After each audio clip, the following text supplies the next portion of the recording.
Vanakkam pa.ranjith. Welcome again to Galattaplus. Here to discuss Natchathiram Nagargiradhu. அது சீக்கிரம் ஓடிடியில் வர போகுது. இப்போது I want to start by asking about your Rene character, which is obviously the most important character in the movie. அந்த படத்தில் வந்து அவங்க மட்டும்தான் கடைசி சீனை தவிர உங்கள் திரைக்கதையில் அவங்க மட்டும்தான் நட்சத்திரங்களை பார்க்குறாங்க, நட்சத்திரங்களை பற்றி பேசுகிறாங்க. வேறு யாருமே ஷூட்டிங் ஸ்டார் இது அதுன்னு வந்து பார்க்குறதில்ல. What do stars mean to her? நீங்கள் அந்த அது என்ன சிம்பாலிசம் அங்கே? பொதுவாகவே வந்து என்னுடைய படங்களில் இருக்கிற கேரக்டர்ஸ் எல்லாருமே வந்து என்கிட்ட இருந்து தான் ஸ்டார்ட் பண்ணுவேன். இந்த படத்தில் ரெனே மட்டும் நான் கிடையாது. லைக் அர்ஜுனும் நான் தான் கிட்டத்தட்ட, இனியனும் நான் தான் கிட்டத்தட்ட. அர்ஜுனை என்கிட்ட இருந்து தான் நான் ஸ்டார்ட் பண்ணுறேன், இனியனும் என்கிட்ட இருந்து தான் ஸ்டார்ட் பண்ணுறேன், ரெனேவை என்கிட்ட இருந்து தான் ஸ்டார்ட் பண்ணுறேன். ஓகே, ரெனே அப்படின்றவ வந்து இப்போ எனக்குள்ளே இருக்கிற ஒரு மாற்றத்துக்கான இல்லை மாற முயல்கிற ஒரு கேரக்டராக நான் டிசைன் பண்ண ட்ரை பண்ணேன். ஒரு மாற்றத்திற்கான இல்லை மாற முயல்கிற இல்லை இந்த சொசைட்டியில் நடக்கிற ஒரு என்ன சொல்கிறது, ஒரு ஒரு டிஸ்கஷனில் தன்னை யாராக அவள் வந்து முன்னிலைப்படுத்திக்க விரும்புகிறா, அவள் வந்து எங்கேருந்து வரா, அவள் பின்னாடி இருக்கிற ஒரு என்ன சொல்கிறது, அவள் பின்னாடி இருக்கிற அந்த தாட்ஸ் இருக்குல்ல, அந்த தாட்ஸ் ஐடியாலஜியை வந்து அவள் தூக்கி சுமந்துக்கிட்டு ஃபார்வர்ட் போகிற ஒரு ஆளாக தான் நான் வந்து அவளை பார்க்குறேன். அவள் வந்து என்னென்னா, ஏன் மனிதர்களிடமிருந்து ஒரு ஃப்ளாட்டான தன்மையும், ஏன் வந்து நட்சத்திரங்கள்கிட்ட வந்து அவ்வளோ க்ளோஸான தன்மையும் உணர்றானா, நட்சத்திரங்கள் வந்து பாரபட்சமற்றது அப்படின்னு நான் நினைக்கிறேன். நட்சத்திரங்களுக்கும் இந்த யூனிவர்சலுக்கும் இங்கே இருக்கிற ஒவ்வொரு தனி மனிதனுக்குமான உறவு வந்து பாரபட்சமற்றது. சூரியன் வந்து எல்லாருக்கும் சூரியன் தான், நிலா வந்து எல்லாருக்கும் நிலா தான். அப்போது இந்த எல்லோரும் இருக்காங்கல்ல, இந்த எல்லோரும் இந்த சமூகத்தில் வந்து எந்த படிநிலையினாலும் இருக்கலாம், மேலே இருக்கலாம், கீழே இருக்கலாம், சைடில் இருக்கலாம், எந்த வேணாலும் இருக்கலாம். அவங்களுக்கு நிலா தான், சூரியன் தான். மொழியின் அடிப்படையில் கூட பிரிவினை இருக்கிறப்போ பார்க்குறப்ப கூட பார்த்திங்கன்னா வந்து மொழி நிலாவை மூணாக மாற்றுது. ஆனால் நிலாவாக தான் இருக்குது, மொழி தான் இங்கே வந்து வித்தியாசப்படுது. ஆனால் எந்த வித்தியாசங்கள் மனிதர்களிடையே இருந்தாலுமே இந்த யூனிவர்சல் அதோட தன்மையில் தான் நம்மளை வந்து அணுகுது. அப்படின்றப்போ இந்த விஷயந்தான் ரெனேவுக்கும் யூனிவர்சலுக்குமான ஒரு தொடர்பாக நான் வந்து பார்க்குறேன். அப்போ பாரபட்சமற்ற வேறுபாடுகள் அற்ற இந்த யூனிவர்சலுடைய பிரபஞ்சத்துடைய கூட இருக்கிற ஒரு உறவு இருக்குல்ல, அந்த உறவை எனக்கு ரொம்ப பிடிச்சிருக்கு அப்படின்னு நான் நினைக்கிறேன். ஒரு ரைட்டராக, ஒரு கிரியேட்டராக, அண்டு வந்து இந்த சொசைட்டியில் இருக்கிற ஒரு தனி மனிதனாக நான் வந்து ஒரு தனி மனிதன்கிட்ட நெருங்கிறத விட என்னால் இவங்கக்கிட்ட ஈஸியாக நெருங்க முடிஞ்சிருது. ஏன்னா தனி மனிதனை வந்து நெருங்குறப்போ அதோட இயல்பை அப்படியே என்னால் எடுத்துக்கிறதுல எனக்கு ஒரு சிக்கல்கள் இருக்குது. அப்போ நான் வந்து என்ன பண்ணேன்னா, நிறைய ஸ்டேஜிங் போட வேண்டியது இருக்குது, நிறைய பிளாக்ஸை க்ரியேட் பண்ண வேண்டியது இருக்குது, என்னை ப்ரொடெக்ட் பண்ணிக்க வேண்டிய தேவை இருக்குது. ஆனால் இங்கே யூனிவர்சல் கிட்ட வந்து நான் என்ன அப்படியே அப்ளை பண்ணி அங்கே போய் ரீச் ஆக வேண்டிய தேவை இருக்குது. எனக்கு ஏற்ற மாதிரி அங்கே யூனிவர்சல் மாறாது, அது அப்படியே தான். ஆமாம், அது அப்படியே இருக்கும். நான் வந்து அவங்க அந்த யூனிவர்சலை வந்து அடையணுன்னா என்னுடைய இயல்பை அதன் அடிப்படையிலேயே அப்படியே இயல்பாக இருக்கிறது மூலமாக என்னால் அதை தொட்டுக்க முடியும், லைக் வந்து அதை கூட உருவாட முடியும் அப்படின்னு தோணுதில்ல. இந்த விஷயந்தான் எனக்கு ரொம்ப சமீபத்தில்ல, ரொம்ப நீண்ட நாள் சின்ன வயசுலேயே நம்ம பார்த்துருப்போம். நிலா, சூரியன், நட்சத்திரங்கள், இவங்கெல்லாம் வந்து ஏதோ நமக்கு வந்து ஒரு அதிசயமாக இருந்துகிட்டே இருப்பாங்க. அண்ட் அதை பற்றி படிக்க ஆரம்பிக்கிறப்போ ரொம்ப சயின்ஸாக இந்த உலகத்தை புரிஞ்சுக்கிறப்போ, இதுக்கு முன்னாடி வந்து சயின்ஸ் கிடையாது, மித்தாக தான் நம்ம இந்த உலகத்தை புரிஞ்சு வச்சுருக்கிறோம். பல மித்துகள் இருக்குது. மித்தாலஜிக்கலாக வந்து என் அப்பா ஒரு கதை சொல்லியிருப்பார், அம்மா ஒரு கதை சொல்லியிருப்பாங்க, புத்தகங்கள் ஒரு கதை சொல்லுது, நம்ம பார்க்குற ஆசிரியர்கள் ஒரு கதை சொல்லியிருப்பாங்க. நிறைய கதைகள் வந்து இந்த சயின்ஸை இந்த உலகத்தை ஒட்டி இருந்துகிட்டே இருக்குது. மத குருமார்கள் சில கதைகள் சொல்லுவாங்க. ஒரு கட்டத்துக்கு அப்புறம் வந்து இந்த பகுத்தறிவும் தன்மை நமக்கு வந்து உருவாகிறப்போ உண்மையிலேயே வந்து இந்த பிரபஞ்சம் என்னன்றதை வந்து நம்ம ஃபீல் பண்ணுறதுக்கு வந்து இது வரைக்கும் சொன்ன கதைகள் வந்து தேவைப்படாதுன்னு எனக்கு தோணுது.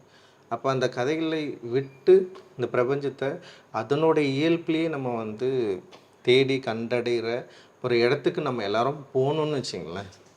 மேபி நம்ம நட்சத்திரங்கள் மாதிரி வந்து இந்த உலகத்தை நம்மளால் அதன் என்ன சொல்கிறது, நட்சத்திரங்களை நம்ம அதோட இயல்பில் ஏற்றுக்கிற மாதிரி மனிதர்களையும் வந்து ரொம்ப இயல்பாக அவங்கள வந்து ஏற்றுக்க முடியும், அவங்க கூட உறவாட முடியும் அப்படின்னு தோணுது. அப்போ உறவாட விரும்புகிற அந்த மனிதர்களும் அவங்களும் வந்து தங்களுக்குள்ளே இருக்கிற வேறுபாடுகளை கலந்து ஒரு இயல்பாக அவங்களும் நம்ம கூட வந்து ரிலேட் பண்ண முடியும் அப்படின்னு தோணுது. இந்த இயல்பை விரும்புகிற ஒரு கேரக்டராக தான் நான் ரெனேவை வந்து உருவாக்கணும் அப்படின்னு நான் நினச்சேன். அண்டு இதில் இன்னொரு முக்கியமான விஷயம், ரோஹித் வெமுலாவுடைய ஒரு தற்கொலை கடிதம், அது ரொம்ப முக்கியமான கடிதம். அது வந்து நட்சத்திரங்களை பற்றி கனவு கண்டவன் அவன். அந்த அந்த ஏன் நட்சத்திரங்களை பற்றி பிரபஞ்சங்களை பற்றி ஒருத்தன் வந்து கனவு காணணும் அப்படின்னு இருக்குதுல்ல. ஆனால் அவனுடைய சூசைட் வந்து அந்த சூசைட் நோட் வந்து ரொம்ப வலி மிகுந்தது. ஆனால் அவனுடைய கனவு வந்து பயங்கரமானது. அவன் மனிதர்கள்கிட்ட இருந்து விலகி நட்சத்திரங்களை நோக்கி நகர ஆசைப்பட்டவன், நட்சத்திரங்களை பற்றி ஆய்வு செய்ய ஆசைப்பட்டவன், நட்சத்திரங்களோடு உருவாட நினச்சவன். அப்போ நட்சத்திரங்களோடு உருவாட நினைக்கிற, இந்த பிரபஞ்சத்தோடு உருவாட நினைக்கிற அவனுடைய மனநிலை சமூக யதார்த்தத்தில் தன் எதிரே இருக்கிற மனிதர்களை வந்து ஹேண்டில் பண்ண முடியாமல் தோற்று தன்னை வந்து தற்கொலைக்கு தள்ளுகிற ஒரு மனநிலை இருக்குதுல்ல, இதுவும் இதில் ஏதோ ஒரு இடத்துல வந்து இருக்குது ஆக்சுவலி. அதனால தான் இப்போ ரெனே வந்து சொல்கிறா, நம்ம ஏன் வந்து நம்ம ஒரு துகள்ன்றதை நம்ம எல்லாருமே வந்து அண்டர்ஸ்டாண்ட் பண்ணணுன்னா நமக்குள்ளே இவ்வளவு மனித வெறுப்புகள் வேறுபாடுகள் வந்து இல்லாமல் எல்லாருமே வந்து ரொம்ப சந்தோஷமாக மாறிட முடியும் இல்லை அப்படின்னு நினைக்கிறவ தான் அவள். அதை என்னுடைய திரைப்படங்களை உருவாக்க நான் வந்து ரெனேவை முன் வச்சு உருவாக்க நான் ட்ரை பண்ணியிருக்கேன். That's beautiful actually. உங்கள் படத்தில் உங்கள் ஸ்க்ரீன் பிளேயில் ஒரு 4 விதமான வயலன்ஸ் நான் பார்த்தேன். நீங்கள் எப்படி பார்த்தீங்கன்னு தெரியல. ஒன்று வந்து வெர்பல் வயலன்ஸ். அந்த காளிதாஸ் ஆரம்பத்தில் துஷாராவை வந்து பேச்சால் வந்து அவரை அடிக்கிறாருன்னா பேச்சால் வலி கொடுக்குறாரு. ரெண்டாவது வந்து ஐடியாலஜிக்கல் வயலன்ஸ். அதாவது அர்ஜுன் மாதிரி ஒரு கேரக்டர் வந்து அவனோட ஐடியாலஜியே வந்து ஒரு மாதிரி ரொம்ப வன்மமோட ஒரு ஐடியாலஜி, தட் இஸ் நம்மளுக்கு வேறுபட்ட எல்லாருமே வந்து வேறுபடுத்துறது, அந்த மாதிரி ஐடியாலஜிக்கல். மூணாவது நான் பார்த்தது வந்து இமோஷனல் வயலன்ஸ். அந்த அம்மா இமோஷனல் பிளாக்மெயில் பண்ணிட்டு நீ நான் சொல்கிறபடி தான் நீ பண்ணணும், இல்லைன்னா வந்து நீ இதுவே கிடையாது, அந்த மாதிரி ஒரு இமோஷனல் வயலன்ஸ். நாலாவது வந்து ஆக்சுவல் ஃபிசிக்கல் வயலன்ஸ். அந்த கடைசியில் அந்த பிக் கேட் வந்துட்டு அந்த நாடகத்தை வந்து இது பண்ணும்போது, டிஸ்ட்ராய் பண்ணும்போது actual physical violence happens. And I thought this progression was very interesting. ரொம்ப இன்ட்ரெஸ்டிங்க.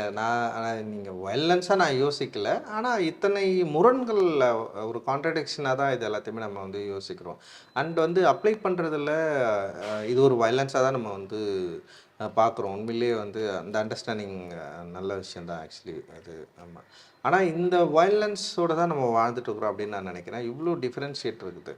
இது நிறைய இடத்துல வந்து இதுதான் வந்து என்னென்னா ஒரு மாடர்னிட்டி அப்படின்னு கூட நம்ம வந்து சொல்லலாம். இந்த வயலன்ஸ் ஒவ்வொரு பகுதிகளுக்கும் தன்னை ஏற்ற மாதிரி மாற்றிக்குது. அது இப்போ நம்ம 2 பேர் பேசிகிட்டு இருக்கிறப்பவே வந்து உங்களுக்கு ஒரு வேளை என்னை பிடிக்கலனாலும், இல்லை ஏதோ உங்களுக்கு ஒரு முரண்பாடு இருந்தாலும் உங்களுடைய வார்த்தைகளை உங்களால் ஈஸியாக காயப்படுத்த முடியும் அப்படின்னு ஒன்று இருக்குதுல்ல. அதை நம்ம வந்து ட்ரை பண்ணி பார்ப்போம். நம்ம ட்ரை பண்ணி சக்ஸஸும் ஆகும், இல்லை அதில் ஒரு வாரம் நடக்கும்னு வச்சுங்களேன். இந்த வாரம் என்னோடய காலேஜ் டைம்லேருந்து எனக்கு வந்து ஸ்டார்ட் ஆகுது. நான் ஃபஸ்ட் டைம் எப்போ வந்து நான் என்னுடைய பாலிடிக்ஸ் வந்து ஓப்பனாக பேச ஆரம்பிக்கணும், அப்போத்துலேருந்து நான் இந்த வயலன்ஸுக்கு வந்து நான் எதிராக நின்று இருக்கிறேன். அண்ட் அந்த வயலன்ஸை வந்து நான் வந்து எதிர்கொண்டு இருக்கிறேன், அண்ட் சண்டை போட்டிருக்கிறேன். அது வந்து எனக்கு தெரியும். அந்த டிஸ்கஷன் ஏன் அங்கே போய் அப்படி முடியுது, அதில் வந்து ஒரு வேர்பல் வயலன்ஸ்லேருந்து அப்படியே வந்து ஏன் ஃபிசிக்கல் வயலன்ஸுக்கு மாறுது, அந்த பொண்ணு இவனை அடிச்சுக்கிறாங்க அப்படின்ற இடத்துக்கு போய் நிற்குது இல்லை. இது நிறைய இடத்துல அதுக்கு முன்னாடி வரைக்கும் நான் போயிருக்கேன்னு வச்சுங்களேன். அந்த லாஸ்ட் இடத்துக்கு மூவ் பண்ணுறதுக்கு ரொம்ப நான் வெளியே வந்திருக்கிறேன் நான். ஆனால் இது வந்து என்னென்னா நமக்கு பிடிக்காதவங்கக்கிட்ட நிகழலை. மேக்ஸிமம் வந்து பிடிக்காதவங்க கிட்ட என்னென்னா வந்து தெரியும் அது வந்து ஒரு ஃபிசிக்கல் வயலன்ஸ் தான் உருவாகிறதுக்கான வாய்ப்பு இருக்கும், அதனால் வேணான்னு சொல்லிட்டு வந்துடும். ஆனால் நமக்கு ரொம்ப பிடிச்சவங்க கிட்ட தான் இந்த வயலன்ஸ் வந்து நிறைய டைம் நடந்திருக்குது. என்னுடைய நண்பர்கள்கிட்ட, ரொம்ப க்ளோஸான நண்பர்கள்கிட்டயே வந்து இதெல்லாம் நடந்திருக்கு. ஏன்னா நம்ம கூட க்ளோஸாகவே இருப்பாங்க, பயங்கர ஃப்ரெண்டாக இருப்பாங்க. ஆனால் அவங்களுக்கு வந்து இந்த டிஸ்கிரிமினேஷன் சம்மந்தமாகவோ, இல்லை இந்த காஸ்ட் ஐடியாலஜி சம்மந்தமாகவோ, இல்லை வந்து காஸ்ட் படிநிலைகள் சம்மந்தமாகவோ சரியான புரிதல் இல்லாதப்போ நம்மளோட டிஸ்கஷன் உருவாகிறப்போ வந்து என்னென்னா நம்மளை எதிர்நிலைப்படுத்தி நீ பேசுறது தப்புன்னு சொல்கிற இடத்துல வந்து அது ஒரு வேர்பல் வயலன்ஸாக மாறி நிறைய பிரச்சனைகளை உருவாக்கியிருக்கு நீங்கள் சொல்கிற அப்படி. அதே மாதிரி வந்து இப்போ அர்ஜுன் மாதிரியான கேரக்டர்கள் வந்து உருவாக்குற அந்த அதாவது என்ன ஒரு பிரிவினைவாதம் இருக்குல்ல, அது வந்து என்னென்னா ரொம்ப தெரிஞ்சு ஒன்று உருவாகுதா அப்படின்னா, என்னை பொறுத்த வரைக்கும் மோஸ்ட் ஆஃப் த டைம் வந்து அப்படி இல்லை. அவங்க வந்து ரொம்ப இயல்பாக தங்களுடைய ரூட்லேருந்து வந்து அவங்களுக்கு வீட்டில் என்ன சொல்லி கொடுத்தாங்க, அவங்க சுற்றி இருக்கவங்க என்ன சொல்லி கொடுத்தாங்க, என்ன பேசுனாங்க, அதை வந்து ரொம்ப நம்புகிற அவங்களுடைய மனதிலேருந்து உருவாகிறது தான். அது யாரை காயப்படுத்துது, யாரை காயப்படுத்தலை, அதை பற்றி அவங்களுக்கு எந்த கவலையுமே கிடையாது. ஒரு பொண்ணை வந்து இப்படி தான் இருக்கணும்னு சொல்கிறதும், இல்லை இவங்கெல்லாம் இப்படி தான் இருக்கிறாங்கன்னு சொல்கிறதுக்கும் அவங்க வந்து எந்த குச்சத்துக்கும் அவங்க வந்து உள்ளாகிறது இல்லை. அதை பற்றி அவங்களுக்கு எந்த கவலையுமே இல்லை. ஏன்னா அவங்களுக்கு அந்த சொசைட்டி அப்படி உருவாக்கி வச்சுருக்கு. ஆனால் அது ஒரு எவ்வளோ பெரிய வயலன்ஸை க்ரியேட் பண்ணுதுன்னு சொல்லிட்டு அவங்களுக்கு அவங்க வந்து புரிஞ்சிக்கிறதே இல்லை. ஒருவேளை புரிஞ்சிக்கிற மாதிரியான ஒரு சூழலை நம்ம உருவாக்கணும்னா அர்ஜுன் மாதிரியான ஒரு மாற்றத்தை வந்து உருவாக்க முடியும் அப்படின்ற ஒரு நம்பிக்கை தான் அது. அண்ட் வந்து அந்த அம்மா அப்படின்றது வந்து நிறைய அம்மாக்கள் அப்படி தான் இருக்காங்க. எங்கள் அம்மாவும் அப்படிதான் வச்சுங்களேன். ஆனால் இஷ்யூ பேஸ்டு நம்ம ஒரு அம்மாவை ஸ்டேஜ் பண்ணுறப்போ அந்த அம்மா வந்து இப்போ இப்படி ஒரு இடத்துலேருந்து வரப்போ அந்த அம்மா அப்படி தான் இருப்பாங்கன்னு கிடையாது. எங்கள் அம்மா வந்து அதில் வந்து கடைசியில் அந்த கழுத்தை முறிக்கிறது வந்து எங்கள் அம்மா நிறைய டைம் வந்து என் முன்னாடி வந்து பண்ணியிருக்கிறாங்க. எனக்கு அது எங்கள் அப்பாவுக்கும் எங்கள் அம்மாவுக்கும் சண்டை வரப்போ வந்து அந்த ஒரு அது வந்து நான் பார்த்துருக்குறேன் நான். அதனால தான் அந்த சீனில் வந்து அதை வச்சேன். ஆனால் அதே நேரத்தில் வந்து அம்மாக்கள் பொதுவாக பெண்கள் இந்த காஸ்ட் வைலன்ஸை எப்படி வந்து அண்டர்ஸ்டாண்ட் பண்ணுறாங்க, எப்படி ஹேண்டில் பண்ணுறாங்க, அது எப்படி பாதுகாக்கிற ஒரு இடத்துல இருக்கிறாங்க. அண்ட் அடுத்த தலைமுறைக்கு நகர்த்துறதுல ரொம்ப முக்கியமான ஆட்களாக வந்து பெண்கள் தான் இருக்கிறாங்க. பொதுவாக வந்து காஸ்ட் டிஸ்கிரிமினேஷன் அப்படின்றது வந்து இப்போது நம்ம சினிமாக்களையும் சரி இல்லை பொதுவெளியில் யார் பண்ணுறாங்கன்னா ஆண்கள் உலகத்துக்கு ஆண்களோடய சம்மந்தப்பட்டிருக்கிறதாவே நம்ம வந்து பார்த்துட்ருப்போம். ஆனால் மோஸ்ட் ஆஃப் த டைம் குறிப்பாக வந்து கயர்லாஞ்சில் நடந்த ஒரு பெரிய இஷ்யூ இருக்குது. இந்தியாவே வந்து மிரண்டு போணுச்சு. அதில் வந்து அந்த பெரிய ஒரு மாப் வயலன்ஸை க்ரியேட் பண்ணது அந்த சகோதரி அங்கே இருக்கிறவங்கள வந்து ஒரு 3 பேர் அந்த குடும்பத்தில் அவங்கள அடித்து கொன்னதே வந்து அதில் மேக்ஸிமம் வந்து பெண்கள் தான் வந்து பங்கு பெற்றிருந்தாங்க. அந்த அளவுக்கு வந்து பெண்களுக்கு வந்து சாதிக்கும் நிறைய நெருங்கிய தொடர்பு இருக்குது. தன்னுடைய குழந்தைகளுக்கு வந்து சாதி உணர்வை வந்து ஊட்டி வளர்க்குறதுல பெண்கள் மிக முக்கிய பங்கு வகிக்கிறாங்க. அதனால தான் இந்த மாதிரி இஷ்யூஸ் வரப்போ வந்து பெண்கள் இதை எப்படி ஹேண்டில் பண்ணுறாங்க, என்ன மாதிரியான இப்போ ஆண்களுடைய வயலன்ஸ் வந்து ரொம்ப ஸ்ட்ரெயிட்டாக இருக்கிறப்போ பெண்களோட வயலன்ஸ் வந்து எப்படி எமோஷ்னலாக இருக்குது அப்படின்றத வந்து நம்ம வந்து காட்டணும். அந்த டிஸ்கஷனை வந்து எந்த அளவுக்கு வந்து அவங்க இருக்கிறாங்க அப்படின்றத வந்து காட்டணுன்றதுக்காக தான் நம்ம வந்து பயன்படுத்தணும். அண்ட் லாஸ்ட்டாக வந்து அந்த வயலன்ஸ் வந்து ரெகுலராக நடக்கிறது தான் அது. இன்னைக்கு வரைக்கும் நடந்துட்டு தான் இருக்குது. அந்த வயலன்ஸ் ரொம்ப வெளிப்படையானது தான் அது. அதனால் நிறைய பேர் பாதிக்கப்படுறாங்க. அந்த வயலன்ஸ் இப்போ இந்த வயலன்ஸ் எல்லாமே என்னென்னா ஒரு நார்மலான ஒரு மனிதன் பார்க்குறப்போ அவன் வந்து எது தப்பு ரைட்டுன்றதை அவன் புரிஞ்சுக்கிறான். லைக் வந்து இப்போது சங்கர் படுகொலை கூட நீங்கள் எடுத்துக்கலாம்.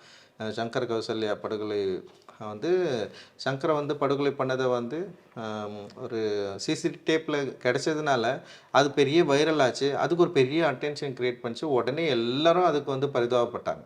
லைக் சங்கரோடைய படுகொலை, அந்த படுகொலை தெரியலன்னா என்ன நடந்திருக்குன்னு பாருங்க. யோசிச்சு பார்த்தீங்களா, அவன் வந்து ஒரு இன்டர் காஸ்ட் மேரேஜ் வேற ஒரு காஸ்ட் பொண்ணு கூட்டு வந்து லவ் பண்ணா, அதனால வந்து வெட்டி கொன்னாங்க அப்படின்ற நியூஸ் பிரதானமாக இருக்கும். அப்போ இங்கே வேற ஒரு பொண்ணை லவ் பண்ணதுனால வந்து அவனை வெட்டி கொன்னாங்கன்றது வந்து இந்த சமூகத்துக்கு வந்து ஓகே அந்த கொலை பண்ணலான்ற அளவுக்கு வந்து ஒரு அந்த வயலன்ஸை அக்செப்ட் பண்ணுற ஏரியாவுக்கு போகுது. அதுவே விஷுவலாக காட்டப்படுறப்போ வந்து அதோட வீரியம் வந்து ஓகே இந்த வயலன்ஸை அக்செப்ட் பண்ணுறவங்க கூட பார்க்குறப்போ அவனுக்கு வந்து ஒரு இறக்கநிலை உருவாகுதுல்ல. அந்த இறக்கநிலை மூலமாக பாவம் அந்த அப்படி அதுக்காக அவனை வெட்டிருக்க வேணாம் அப்படின்ற இடத்துக்கு கொண்டு போகுதில்ல. இதை வந்து விஷுவலுக்கும் சொல்லப்படுற கதைக்குமே வந்து நிறைய வித்தியாசங்களை வந்து உருவாக்குது. இப்போ அப்படி தான் வந்து நான் அந்த லாஸ்ட் வயலன்ஸை வந்து இப்போ நம்ம நிறைய பேர் பழக்கப்பட்டு இருந்தாலுமே கூட அதை பார்க்குறப்போ வந்து இவர்கள் திருப்பி தாக்குனாங்கன்னா நல்லாயிருக்கும் அப்படின்ற ஒரு எண்ணத்தை உருவாக்குனா போதுன்றதுக்காக ட்ரை பண்ணது தான். ஒருவேளை இவங்க எல்லாரும் ஒன்று சேர்ந்து அவனை திருப்பி அடிக்கிறத வந்து ஆடியன்ஸ் வந்து அக்செப்ட் பண்ணாங்கன்னா, அதாவது விஷுவலாக பார்க்குறப்ப அவங்க வந்து அக்செப்ட் பண்ணாங்கன்னா ஒருவேளை வந்து இது ஒரு பாசிட்டிவான ஒரு மூவுக்கு போய் நகரும் அப்படின்ற மாதிரி எனக்கு தோணுச்சு. ஆக்சுவலி இந்த படத்தில் நீங்கள் இந்த பெண்களை பற்றி பேசுனீங்க இல்லையா, ஒரு வெரி இன்ட்ரெஸ்டிங் திங் அந்த குடும்பத்திலேயே அர்ஜுனோட குடும்பத்திலேயே, அதாவது அந்த கலையரசன் குடும்பத்திலேயே ஒரே ஒருத்தர் மட்டும் அவங்க சிஸ்டர்னு நினைக்கிறேன், அவங்க மட்டும் வந்து ஸோ வாட் அப்படிங்கிறாங்க, இதனால என்ன அவ்வளோதான்ட்டு. பட் அவங்களுக்கு குயிக்காக வெளியே அனுப்பிச்சிட்டு மற்றவங்க தான் ஆமா, ஆமா. ஒரு மாதிரி டாமினேட் பண்ணுறாங்க. அந்த ஒரு கேரக்டர் அங்கே வைக்கணும்னு எப்படி தோணுச்சு உங்களுக்கு? நிறைய வீட்டில் இருக்கிறாங்க, இல்லாமலாம் இல்லை. எல்லாருக்கும் ஒரு சில வீட்டில் வந்து அவங்களுக்கு தெரியுது இந்த விஷயம் தப்பு இல்லை இது அப்படின்னு எல்லாருக்கும் தெரியுது. தெரியாமலாம் யாருமே வந்து ஒரு விஷயத்த பண்ணுறதே இல்லை. அப்படி இருந்தாலுமே இந்த சொசைட்டி உருவாக்கி வச்சிருக்கிற நம்பிக்கைகளுக்கு தங்களை எதிராக நிறுத்துறதை வந்து அவங்க ஒரு காலம் விரும்புறதில்லை. அவங்களுக்கு வந்து இது நல்லது இது கெட்டதுன்னு தெரிஞ்சு தான் எல்லாத்தையுமே பண்ணுறாங்க. அதனால தான் நான் ஒரு பாசிட்டிவான கேரக்டர் உள்ளே வைக்கணும் அப்படின்ற மாதிரி எனக்கு தோணுச்சு.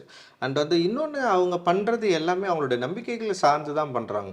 என்னைக்கு அவங்களுடைய நம்பிக்கைகள் வந்து தவறுன்னு நம்ம வந்து உணர்த்துறோமோ அந்த இடத்துல வந்து ஒரு மாற்றத்தை உருவாக்க முடியும்னு நினைக்கிறேன். ஆனால் அது நம்மளால் பண்ணவே முடியல. இன்றைக்கி வந்து நம்பிக்கைகள் தான் வந்து, அதுவும் வந்து மித்தாலஜிக்கலான நம்பிக்கைகள், மதம் சம்மந்தப்பட்ட நம்பிக்கைகள், சாதி சம்மந்தப்பட்ட நம்பிக்கைகள் வந்து ரூட்டடாக அவங்களுடைய லைஃப்பில் வந்து ரொம்ப பேஸாக இருக்கிறதுனால அந்த நம்பிக்கையை உடைக்கிறது வந்து ரொம்ப சாதாரண விஷயம் இல்லை. அதுதான் கல்டிவேஷன் ஆஃப் மைண்டுன்னு சொல்கிறாரு அம்பேத்கர். அந்த மைண்டை வந்து நம்ம வந்து சரி பண்ணுறதுக்கு நம்ம வந்து முயற்சிக்கிறது தான் வந்து ரொம்ப முக்கியமான விஷயமா சொல்கிறாரு. அவர் என்ன சொல்கிறாருன்னா, கல்டிவேஷன் ஆஃப் மைண்ட் இல்லைன்னா அவன் ஒரு ஸ்லேவ் அப்படின்னு சொல்கிறாரு. ரொம்ப முக்கியமான ஒரு வார்த்தையாக இருக்கும். இன்னொன்று என்ன சொல்கிறாருன்னா, அவன் வந்து சிறையிலே இல்லைனாலும் அவன் வந்து ஒரு கைதி அவன். அதாவது இன்னொரு வார்த்தை ரொம்ப அற்புதமாக சொல்லுவார். Cultivation of mind it's proof of human எக்ஸிஸ்டன்ஸ்னு சொல்கிறார்.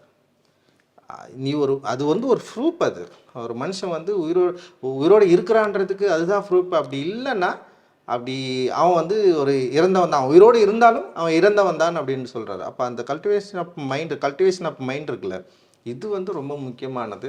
இதை நம்ம செய்யணும் அப்படின்றது தான் ஒரு ட்ரை தான் இந்த கேரக்டர் மூலமாக நம்ம ட்ரை பண்ணுறது. ரைட். இப்போது நீங்கள் இந்த படத்தில் ரொம்ப ரொம்ப ரொம்ப டிஃப்ரெண்ட்டான திங் என்னென்னா ஃபான். பிகாஸ் நீங்கள் தியேட்டரில் வச்சுட்டு நீங்கள் ஒரு தியேட்ரிக்கலாக ஒரு டிஸ்கஷன் வந்து ஃபிலிம் நரேட்டிவ்லேருந்து உடப்பட்டு வெளியே வரீங்க. ஸோ இதில் வந்து ஃபார் எக்ஸாம்பிள் நீங்கள் எப்படி எடுத்துருக்கலாம்னா, கதையை ஒரு நரேட்டிவ் மாதிரி எடுத்திருந்தா, Kalidas meets Dushara, they fall in love. அப்புறம் வந்து ஒரு ஒரு ஒரு டைமுக்கு அப்புறம் அவர் டிஸ்கவர் பண்ணுறாரு அவங்க தலித் அப்படின்ட்டு.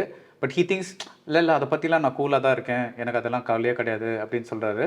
பட் போக போக அந்த ரிலேஷன்ஷிப் வளர வளர அவருக்கு வந்து அவருக்குள்ளே இருக்கிற ப்ரெஜுடிஸ்லாம் வெளியே வருது. ஒரு ட்ரெடிஷ்னல் சினிமா நரேட்டிவ் மாதிரி நீங்கள் அதை எழுதியிருக்கலாம். இந்த படத்தோட ஸ்ட்ரக்சர் எப்படின்னா, லைக் எப்போல்லாம் நீங்கள் தியேட்டரில் இருக்கீங்களோ ஒரு வாக்குவாதம் மாதிரி அவங்க பண்ணுறாங்க.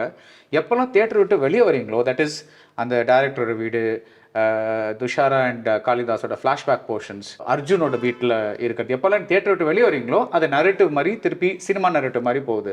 இந்த ஸ்பிளிட் எப்படி நீங்கள்? என்னை பொறுத்த வரைக்கும் நான் இந்த படத்தில் என்ன ட்ரை பண்ணேன்னா வந்து, ஃபஸ்ட்டு என்னென்ன பிரேக் பண்ணிக்கணும்னு நினச்சேன். நான் வந்து கிட்டத்தட்ட வந்து ஒரு மெயின் ஸ்ட்ரீம் சினிமா உருவாக்குறதுலேயே வந்து என்னுடைய ஒரு 10 ஆண்டுகள் கலை பயணத்தை வந்து அதுக்கே செலவழிச்சிட்ட மாதிரி வந்து எனக்கு தோணுச்சு. எனக்கு இதுதான் என்னுடைய நோக்கமா அப்படின்னா, மெயின் ஸ்ட்ரீம் சினிமாவுக்குள்ளே நான் வந்து இந்த காஸ்ட் பாலிடிக்ஸை பேசுறதும் நோக்கமாக இருந்தது இது வரைக்கும். அப்போ நான் என்ன பண்ணேன்னா வந்து, இது வரைக்கும் பண்ண சினிமாவை பிரேக் பண்ணிவிட்டு வந்து நம்ம ஒரு ஒர்க்கை வந்து பண்ணணும் அப்படின்ற மாதிரி எனக்கு தோணுச்சு. இந்த ஃபார்ம் வந்து ஸ்கிரிப்ட் தான் டிமாண்ட் பண்ணுது. ஓகே, அப்போ நான் ஒரு சினிமாவை எடுக்கிறேன். சினிமா அப்படின்றது வந்து குறைந்தபட்சம் வந்து எனக்கு பிடித்த மாதிரி ஒரு லாங்குவேஜை உருவாக்கணும்னு நான் வந்து ட்ரை பண்ணுறேன். இப்போ மற்ற படங்கள் இது வரைக்கும் பண்ண படங்கள் வந்து ஏதோ கிட்டத்தட்ட என்ன ஆகுதுன்னா வந்து, ஆடியன்ஸுக்கும் எனக்கும் வந்து ஒரு உறவை வந்து மெயின்டைன் பண்ணணும்னு நான் ட்ரை பண்ணிட்டே இருக்கிறேன். அண்ட் அதில் என்னவாகுதுன்னா வந்து, மேக்ஸிமம் வந்து ஆடியன்ஸுக்கு விரும்புகிற மாதிரியான ஒரு ஃபார்முக்குள்ளே என்னுடைய கதையை சொல்லிடணும் அப்படின்னு நான் ட்ரை பண்ணிட்டே இருந்தேன். லைக் அதை வந்து பிரேக் பண்ணணுன்னு எனக்கு தோணுச்சு. என்னுடைய ரைட்டிங் ப்ராசஸ்லேயே வந்து பிரேக் பண்ணணும்னு தோணுச்சு. அப்போ பிரேக் பண்ணணுன்னா வந்து, இப்போ இதில் பார்த்தீங்கன்னா எல்லாத்தையுமே பிரேக் பண்ணணும்னு தோணுச்சு. இப்போ கொடாட் மாதிரியான சினிமாக்கெலாம் நம்ம வந்து பார்க்குறப்போ, அவர் எப்படி பிரேக் பண்ணார், அவர் பிரெத்லெஸ் அவர் எடுத்திருக்காரு. ஆனால் அந்த படத்தை எடுத்தவர் தான் அதுக்கப்புறம் அவரோட ஜேர்னியே கொஞ்சம் வேறு மாதிரி மாறுது. காகினோட ஒர்க்லேருந்து நிறைய பேருடைய பெயிண்டர்ஸ் வந்து சிகாநெல்லி, அப்புறம் இவங்கள பெயிண்டர்லாம் பார்த்தீங்கன்னா ஃபஸ்ட்டு ஆரம்பத்தில் வந்து வேன்காக் கூட பயங்கரமான ஒரு ரியலிஸ்டிக் பெயிண்டர். இது பிகாசோலாம் வந்து பயங்கரமான ரியலிஸ்டிக் பெயிண்டர் தான். ஆனால் அவர் வந்து ஒரு டைமுக்கு அப்புறம் வந்து ஏன் இது வேணான்னு சொல்லிட்டு இன்னொரு ஃபார்முக்கு போகிறாருன்றது வந்து ரொம்ப முக்கியமானதாக நான் வந்து பார்க்குறேன் ஒரு ஆர்டிஸ்ட்டு. இப்போ ஆர்ட்ன்றதே வந்து அப்சர்வேஷன் தான். அப்சர்வேஷன்லேருந்து தன்னுக்குள்ளே உட்படுத்திக்கிட்ட ஒரு உணர்வை தனக்கு விரும்புகிற ஒரு ஃபார்மில் வந்து வெளிப்படுத்துறது தான் வந்து ஆர்ட்டோடைய முக்கியமான கோரான ஒரு தாட்டு. அப்போ அப்படி இருக்கிறப்போ வந்து ஒரு ஆர்டிஸ்ட்டாக நான் என்ன பண்ணுறேன் அப்படின்னு யோசிக்கிறப்போ, அப்போது மக்கள் விரும்புகிற ஒரு ஃபார்ம்குள்ளேயே நான் இவ்வளோ நாள் ஒர்க் பண்ணிட்டே இருக்கிறேன் அப்படின்ற மாதிரி எனக்கு தோணுச்சு. அப்போ அந்த ஃபார்மை ஃபஸ்ட்டு பிரேக் பண்ணோம் அப்படின்னு தோணுச்சு. அப்போது ஃபார்மை பிரேக் பண்ணோன்னா என்ன, ஒரு கதை இருக்குது. அந்த கதை வந்து சினிமாவில் வந்து பார்த்துட்டு சினிமா ஒரு கதையை சொல்லுது. அவன் எந்த மனிதனாலும் இருக்கலாம். சினிமாவில் சொல்கிற கதைகளில் ஒரு 2.5 மணி நேரம் வந்து அந்த கதையை பார்க்குறான். பார்த்துட்டு அந்த 2.5 மணி நேரம் சொல்கிற ஒரு கதைக்கு ஒரு எமோஷனை கண்டறியறதுக்கு அவனை ஃபஸ்ட்லேருந்து டீச் பண்ணணும் நீங்கள். இவன் இவன் இங்கேருந்து ஒருத்தன் வரான், இங்கேருந்து ஒரு பொண்ணு வருது, இவங்க 2 பேரும் பார்த்துக்கிறாங்க, இவங்க அப்படி பேசிக்கிறாங்க, இது காதலாக மாறுது, இங்கே போகுது, இந்த இடத்துல வந்து அந்த காதலுக்கு ஒரு பிரச்சனை வருது, இவங்க 2 பேரும் என்ன ஆனாங்க அப்படின்ற இடத்துல வந்து சொல்கிறதுக்கு அவனை ஃபர்ஸ்ட்லேருந்து நீங்கள் டீச் பண்ண வேண்டியது இருக்குது. இவங்க 2 பேர் இப்படி வராங்க, இப்படி இந்த உணர்வை கொஞ்சம் கொஞ்சமாக கடத்தி கொண்டு போயிட்டு ஒரு ஏஜில் வச்சு பிரேக் பண்ணுறப்போ ஆடியன்ஸை தன்னை மறந்து அவன் என்ன பண்ணுறான்னா சினிமா கேரக்டர்ஸில் வந்து ஃபாலோ பண்ண ஆரம்பிக்கிறான். ஃபாலோ பண்ணுறப்போ வந்து அவன் ஆடியன்ஸ் என்ன வேணாலும் இருக்கட்டுங்க, 10 கொலை பண்ணவங்க கூட இருப்பான், உட்காந்து அழுதுன்னு இருப்பான். அது பயங்கரமான ஒரு முரண். அது ஆக்சுவலி இது வந்து ஆர்ட் கிரியேட் பண்ணது தான். ஆனால் இது இங்கேருந்து அவங்க வெளியே வரப்போ என்ன பண்ணுறாங்கன்னா, இது ஒரு சினிமா. அவங்களுக்கு பரியரும் பெருமாள் படம் பார்த்து அழாதவங்க இங்கே யாருமே கிடையாது. அந்த படம் பார்த்து முடிச்சதுக்கப்புறம் வந்து இங்கே பெரிய சமூக மாற்றம் நிகழ்ந்ததா, அது என்ன மாதிரியான டிஸ்கஷனை கிரியேட் பண்ணுது. இப்போ அதுக்கப்புறம் வந்து அசுரன் வருது. அசுரனில் கூட வந்து அந்த படம் எடுத்துக்கிட்ட ஹேண்டில் பண்ண விஷயங்களை அது வந்து ரொம்ப வயலன்ஸாக வந்து அதுக்கு வந்து அட்ரஸ் பண்ணது இருக்குதுல்ல. அந்த அட்ரஸ் பண்ணதுக்கப்புறம் சமூகத்தில் என்ன மாதிரியான ரியாக்ஷன் நடந்தது, இப்போ இது எல்லாமே வந்து அப்போது இதை பார்க்குறப்போ இந்த படங்கள் உருவாக்குற உணர்வு என்ன அப்படின்னு யோசிக்கிறப்போ வந்து நமக்கு வந்து ஒரு சினிமா உணர்வோடு சேர்ந்து அப்புறம் அவங்களோட ஒரு கம்ஃபர்டபுளான ஒரு ஜானரில் நம்ம அவங்கள ஆடியன்ஸை உட்கார வைக்கிறதுல நமக்கு ஒரு வெற்றி கிடைக்குது. அதை வந்து நம்மளால் கடத்தவும் முடியுது. ஆனால் இது மோஸ்ட் ஆஃப் த டைம் என்னவா முடியுது அப்படின்னு பார்க்குறப்போ வந்து எனக்கு வந்து இது ஒரு சினிமா உணர்வாக மட்டுமே இருந்துற போது ஒரு இலக்கிய உணர்வு என்னவா இருக்குது. நம்ம புத்தகங்கள் படிக்கிறப்போ வந்து அது ஒரு இலக்கிய உணர்வாக மட்டுமே மாறிடுமோ அப்படின்ற ஒரு பயம் இருக்குதுல்ல. இதை மீறி சமூகத்தில் இது எப்படி ரியாக்ட் பண்ணுது, எப்படி வந்து இது டிஸ்கஷனாக மாறுதா இங்கே அப்படின்னு இப்போ ஜெய்பீம் வரைக்கும் கூட வந்துச்சுங்களேன். இப்போ அதில் வர விஷயங்கள் வந்து சமூகத்தில் வந்து என்னவா நடக்குது அப்படின்னு யோசிக்கிறப்போ சினிமாவாக பார்க்கணுன்ற ஒரு ஜென்ரேஷன் ஒருத்தர் பேசுகிறதும் சினிமாவுக்குள்ளே இதை பற்றிலாம் பேசுகிறதுனால வந்து என்னென்னலாம் பிரச்சனைகள் உருவாதுன்னு சொல்லுவோம். ஆனால் உண்மையிலேயே வந்து ஆடியன்ஸுக்கு வந்து இந்த சினிமா என்னவா இருக்குது அப்படின்னு பார்க்குறப்போ மோஸ்ட் ஆஃப் த ஆடியன்ஸ் வந்து சினிமாவை அதோட கதாபாத்திரங்களோடு பார்த்துட்டு அங்கேருந்து வெளியே வராங்க. அண்ட் சைக்காலஜிக்கலாக சில உணர்வுகளை சினிமா உற்பத்தி பண்ணுது. அது வந்து உண்மை. அது நேரடியாக வந்து உடனே அந்த படம் பார்த்து திருந்துறது கிடையாது. ஆனால் ஏதோ ஒரு வேலையை செய்யுது. ஓகே, இந்த டீச்சிங் இருக்குதுல்ல, இந்த டீச்சிங்கை நான் பார்க்குறப்போ எனக்கு என்ன தோணுச்சுன்னா வந்து படம் பார்க்குறப்போ இது ஒரு சினிமாவை உணரக்கூடாதுன்னு அப்படின்னு நான் யோசிச்சேன். நான் இது வந்து ஒரு சினிமாவை பார்க்குறோம் அப்படின்ற ஒரு எண்ணத்தை அவனுக்கு வந்து உருவாக்கக்கூடாது அவனுக்கு அப்படின்றது தான் என்னுடைய ஃபஸ்ட்டு ரூலாகவே இருந்தது.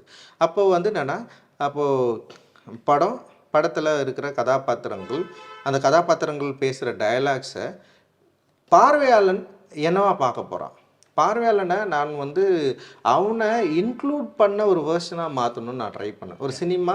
ஒரு பார்வையாளன், இப்போ சினிமா இருக்குது, பார்வையாளன் இருக்கிறான். இந்த பார்வையாளன் இந்த சினிமாவை பார்க்குறப்போ அங்கே ரெனே இனியன் பேசுகிறது வெறுமனே ரெனே இனியன் பேசுறது மட்டும் இல்லாமல் அதுக்குள்ளே இவன் இருக்கிறானா இல்லை வந்து இனியனா இருக்கிறானா, இந்த டயலாக்ஸுக்கு அவனுக்கு என்ன பதில் வந்து இருக்க போகுது அப்படின்ற உணர்வை உருவாக்கணுன்றது தான் இதோட first rule. Break the fourth வால். ஆமாம், இதுதான் ஃபர்ஸ்ட் ரூல். இப்போ வந்து என்னன்னா வெறும் பார்வையாளன் மட்டும் இருந்துடக்கூடாது, அவன் பங்கு பெறுவனாகவும் மாறணும் அப்படின்ற மாதிரி எனக்கு தோணுச்சு. அப்போ அவன் பங்கு பெறுவனா மாறுறப்போ வந்து இந்த படத்தை வந்து அவனால் கண்டினியூ பண்ணவும் முடியும், கண்டினியூ பண்ணாமல வெளியும் வந்துட முடியும். அண்ட் வந்து இது ஏன் வந்து நான் இப்படி பிரேக் பண்ணணும்னு நான் நினச்சேன்னா, லைக் இந்த படத்தில் வந்து சுவாரஸ்யம் அப்படின்றதே வந்து டைலாக்ஸ் அண்ட் விஷுவல்ஸ் தான், கேரக்டர் ஸ்டேஜிங் மட்டும்தான்.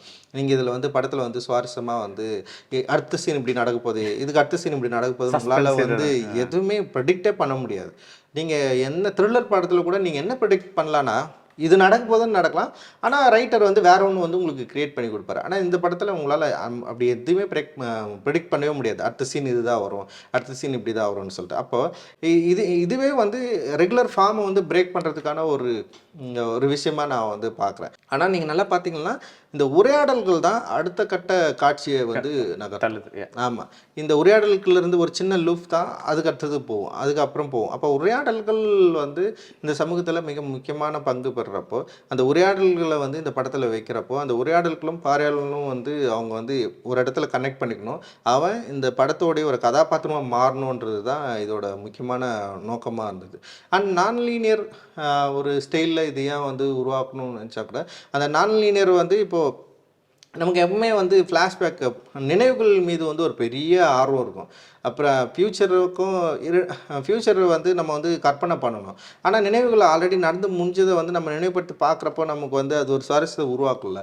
அந்த சுவாரஸ்யத்தின் அடிப்படையில் உருவாக்குனது தான் அது. ஆனால் அதுவுமே வந்து ஒரு ரெகுலரான ஒரு ஒரு என்ன சொல்கிறது, காட்சி அமைப்பு மாதிரி ஒரு காதலன் காதலி பார்த்துக்கிட்டு அது வந்து உருவாகிற மாதிரி இல்லாமல் அப்படி இருக்கணும்னு சொல்லிட்டு நம்ம வந்து ட்ரை பண்ணுது.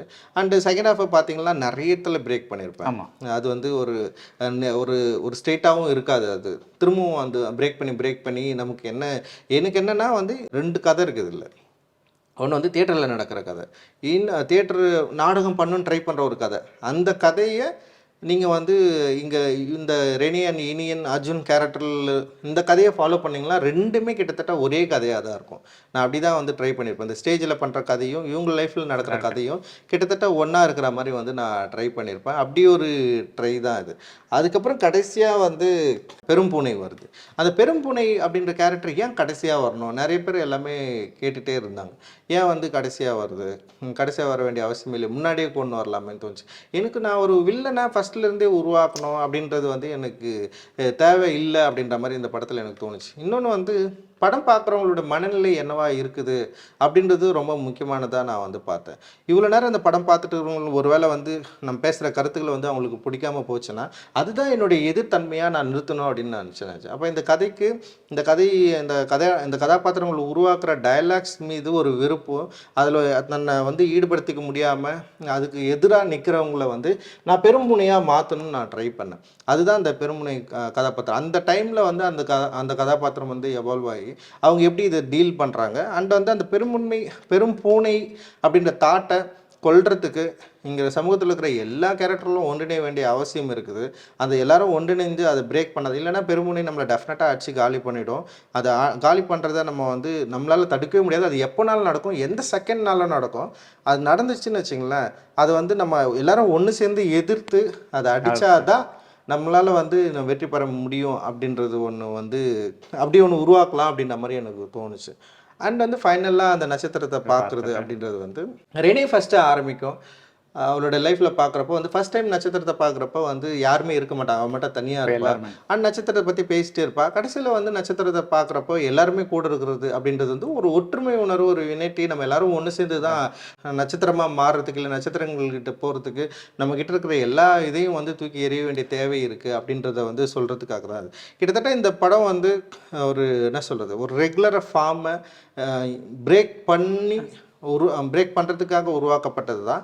இது முழுக்க சுயம் அடிப்படையில் தான். இப்போ அனுராக் கூட பார்த்துட்டு சொன்னார், உன்னோட ஒர்க்கு ரொம்ப ஆர்டிஸ்டாக ரொம்ப நேக்டாக இருந்த அப்படின்னு சொன்னார். இது எனக்கு வந்து ஒரு கிடைச்ச மிகப்பெரிய ஒரு அப்ரிசியேஷனாக நான் வந்து பார்க்குறேன். ஆமாம், உண்மையிலேயே நான் வந்து என்னுடைய நிர்வாணத்தை இந்த எழுத்துக்களில் உருவாக்க நான் ட்ரை பண்ணியிருக்கேன், அந்த படத்தில் உருவாக்க நான் ட்ரை பண்ணியிருக்கேன். ஆக்சுவலி அந்த அந்த அந்த பெரும்புனை கடைசியாக அவங்க எல்லாரும் சேர்ந்து அடிக்கிறாங்கல்ல, அதுதான் I thought was one of the really interesting things. Because இப்போ இந்த படத்துக்கு வெளியே இருக்கிறவங்க, இந்த படத்தோட ஐடியாலஜிக்கு வெளியே இருக்கிறவங்க 2 பேர், ஒன்று அர்ஜுன், ஒன்று பெரும்புனை கடைசியில் வருது. ஆமாம், நீங்கள் என்ன சொல்றீங்கன்னா அர்ஜுன் மாதிரி ஒரு தனி மனிதனை ஐடியாலஜிக்கலாக மாற்றிடலாம், பேசியே இல்லை நான் பேசி பழகி செகண்ட் சான்ஸ் கொடுத்துட்டு ரெனே சொல்கிற மாதிரி ஃபிலசாபிக்கலாக சேஞ்ச்லாம் ஓவர் நைட் நடக்காது, அது கொஞ்சம் டைம் ஆகும் அப்படின்னு சொல்லிட்டு அவளே சொல்கிறான். ஸோ ஒரு தனி மனிதனை இப்படி மாற்றலாம். ஆனால் சொசைட்டின்னு வரும்போது அந்த பெரும்புனை விச் ரெப்ரசன்ட்ஸ் சொசைட்டி, தென் நம்ம வந்து எதிர்க்கணும். அப்படின்னு அந்த அது இது எல்லாரும் ஒன்று சேர்ந்து எதிர்க்கணும் அப்படின்றத ட்ரை பண்ணது தான். அது ஒரு சிம்பாலிக்காக தான் நம்ம வந்து ட்ரை பண்ணேன். இப்போ என்னுடைய திரைப்படங்களுடைய கிளைமேக்ஸ் நிறைய சிம்பாலிக்கல் கிளைமேக்ஸ் தான் ஆக்சுவலி அது.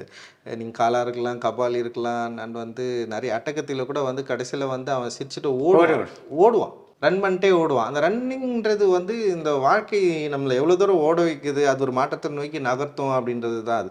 அந்த மாதிரி தான் இதுலேயும் வந்து ஏன் ஸ்ட்ரெயிட்டாக சொல்லணும் அப்படின்னா, நான் ஏன் ஸ்ட்ரெயிட்டாக சொல்லணுன்ற ஒரு கேள்வி தான் அது. அப்புறம் வந்து ஆடியன்ஸ் இவ்வளோ நேரம் பார்த்துட்டு இருந்தாங்களா, அதுக்கு நான் என்ன அது திருப்பி திருப்பி நம்ம வந்து ஒரு இடத்த அவங்கள திருப்பி இப்படி ஒரு வில்லனை கொண்டு வந்து அவனை கொல்றது மூலமாக ஆடியன்ஸ் திருப்தி அடைஞ்சாங்கன்னா, கொன்னுட்டாங்க வில்லனை, படத்தில் செத்துட்டான், அதுக்கப்புறம் அவங்க ஜாலியாக எழுந்து போயிடுவாங்க, பரவாயில்ல பரவாயில்லப்பா வில்லன் செத்துட்டான்பா அப்படின்னு சொல்லிட்டு. நான் வந்து அந்த வில்லன் மனநிலையை இந்த படத்தை இந்த கருத்துக்கு எதிரானவர்களுடைய மனநிலையோடு ஒப்பிட்டு உருவாக்குறதுனால வில்லனை கொல்லவே முடியாது அப்படின்றது. அவங்க வில்லன்றவன் வந்து எங்கிருந்தோலாம் வரலாம, அவன் நம்மக்கிட்ட தான் இருக்கிறான் அப்படின்ற ஒரு அந்த மெட்டாஃபரிக்குலர்னு ஒரு விஷயத்தை உருவாக்க ட்ரை பண்ணது தான் அது ஆக்சுவலி. நான் யூஸ்வலாக இந்த வில்லனை பற்றி பேசினா இந்த வெள்ளை நிறம் யூஸ்வலாக வந்து பியூரிட்டி, குட்னஸ் அந்த மாதிரி யூஸ் பண்ணுற ஒரு நிறம். ஆனால் நீங்கள் அதை வேற மாதிரி பார்க்குறீங்க.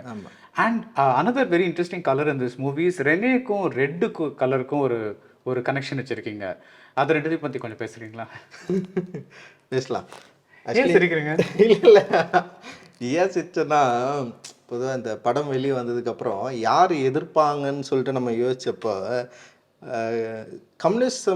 கம்யூனிசத்தை விரும்புகிற அவங்க தான், அந்த தோழர்கள் தான் நிறைய இதை பற்றி அவங்கள பற்றி நிறைய விமர்சனம் பண்ணாங்க. அதனால சிரிப்பு வந்துச்சு எனக்கு. இப்போ நான் எப்படி அம்பேத்கரை பயங்கரமாக விரும்புகிறேனோ, உலகளவில் வந்து கம்யூனிசம் அப்படின்றது வந்து ரொம்ப சாலிடான ஒரு ஃபார்மாக, சாலிடான ஒரு தத்துவமாக நான் வந்து பார்க்குறேன்.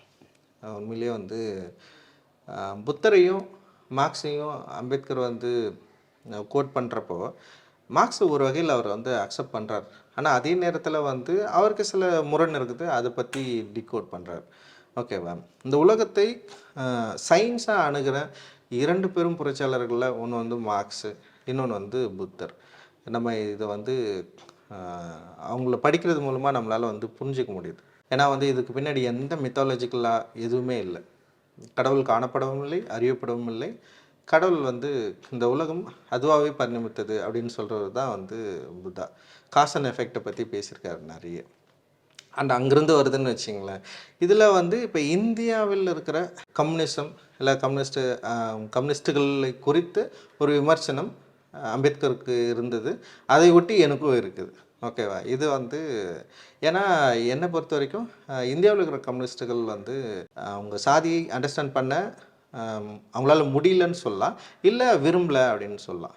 அது ஒன்று அப்படின்ற மாதிரி இருக்குது. ஆனால் சமீப காலங்களில் இந்த சாதியை சரியாக அண்டர்ஸ்டாண்ட் பண்ணுறதுக்கு, சாதி டிஸ்கிரிமினேஷனை புரிஞ்சுக்கிறதுக்கு, சாதிகள் இருக்கிற பிரச்சனைகளை புரிஞ்சதுக்கு அவங்க ட்ரை பண்ணுறாங்க அப்படின்ற மாதிரி இன்றைக்கி ஒரு ஒர்க் போயிட்டுருக்கு. நம்ம அதை அப்ரிஷியேட் பண்ணுறோம், அதை நம்ம இல்லைன்னு நான் வந்து சொல்ல. அதனால் இது ஒன்று இருக்குது. இப்போ இதில் தான் ரெட்டே இருக்குது. ஆக்சுவலி எனக்கு வந்து ரெட் வந்து ரொம்ப ஒரு ஒரு பிடித்த கலர் அப்படின்றத விட வந்து எனக்கு பிடித்த ஒரு என்ன சொல்கிறது, அந்த இசம் வந்து எனக்கு ரொம்ப பிடிச்சது தான். இரண்டுத்தையும் வந்து ஒரு இடத்துல நிறுத்துறதுக்கு நான் ட்ரை பண்ணுறேன். இப்போ இதில் என்ன ஆச்சுன்னா வந்து இப்போ இனியனை வந்து நாம் ஒரு முற்போக்காலன்னா நான் வந்து நிறுத்துகிறேன். நான் நிறைய முற்போக்குவாதிகள் இங்கே இருக்கிறாங்க, நான் இல்லைன்னு சொல்ல. அவர்களுக்கு வந்து சரியான அரசியல் புரிதல் இருக்குது.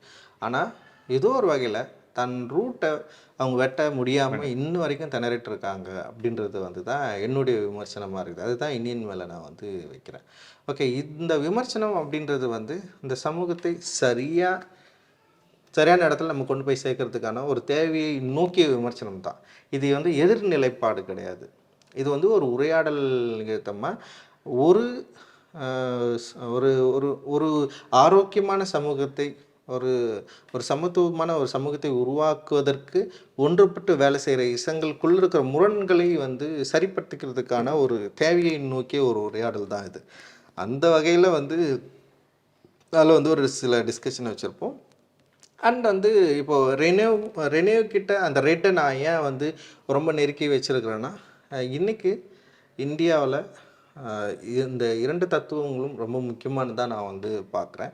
இந்திய அளவில் இவர்கள் வந்து இன்னும் சரியாக வேலை செய்ய ஆரம்பித்தாங்கன்னா டெஃபினட்டாக இன்றைக்கி இருக்கிற அந்த பேசிஸ்டோடைய ஒரு ஒரு அதிகார பிடியிலிருந்து இந்த இந்தியாவை வந்து நம்ம வந்து காப்பாற்றுறதுக்குன்னு ஒரு சரியான தத்துவமாக இருக்கிறதுக்கான வாய்ப்பு இருக்குது அப்படின்னு நான் நினைக்கிறேன். அதுக்காக தான் அதில் கொஞ்சம் நம்ம வந்து ட்ரை பண்ணோம்.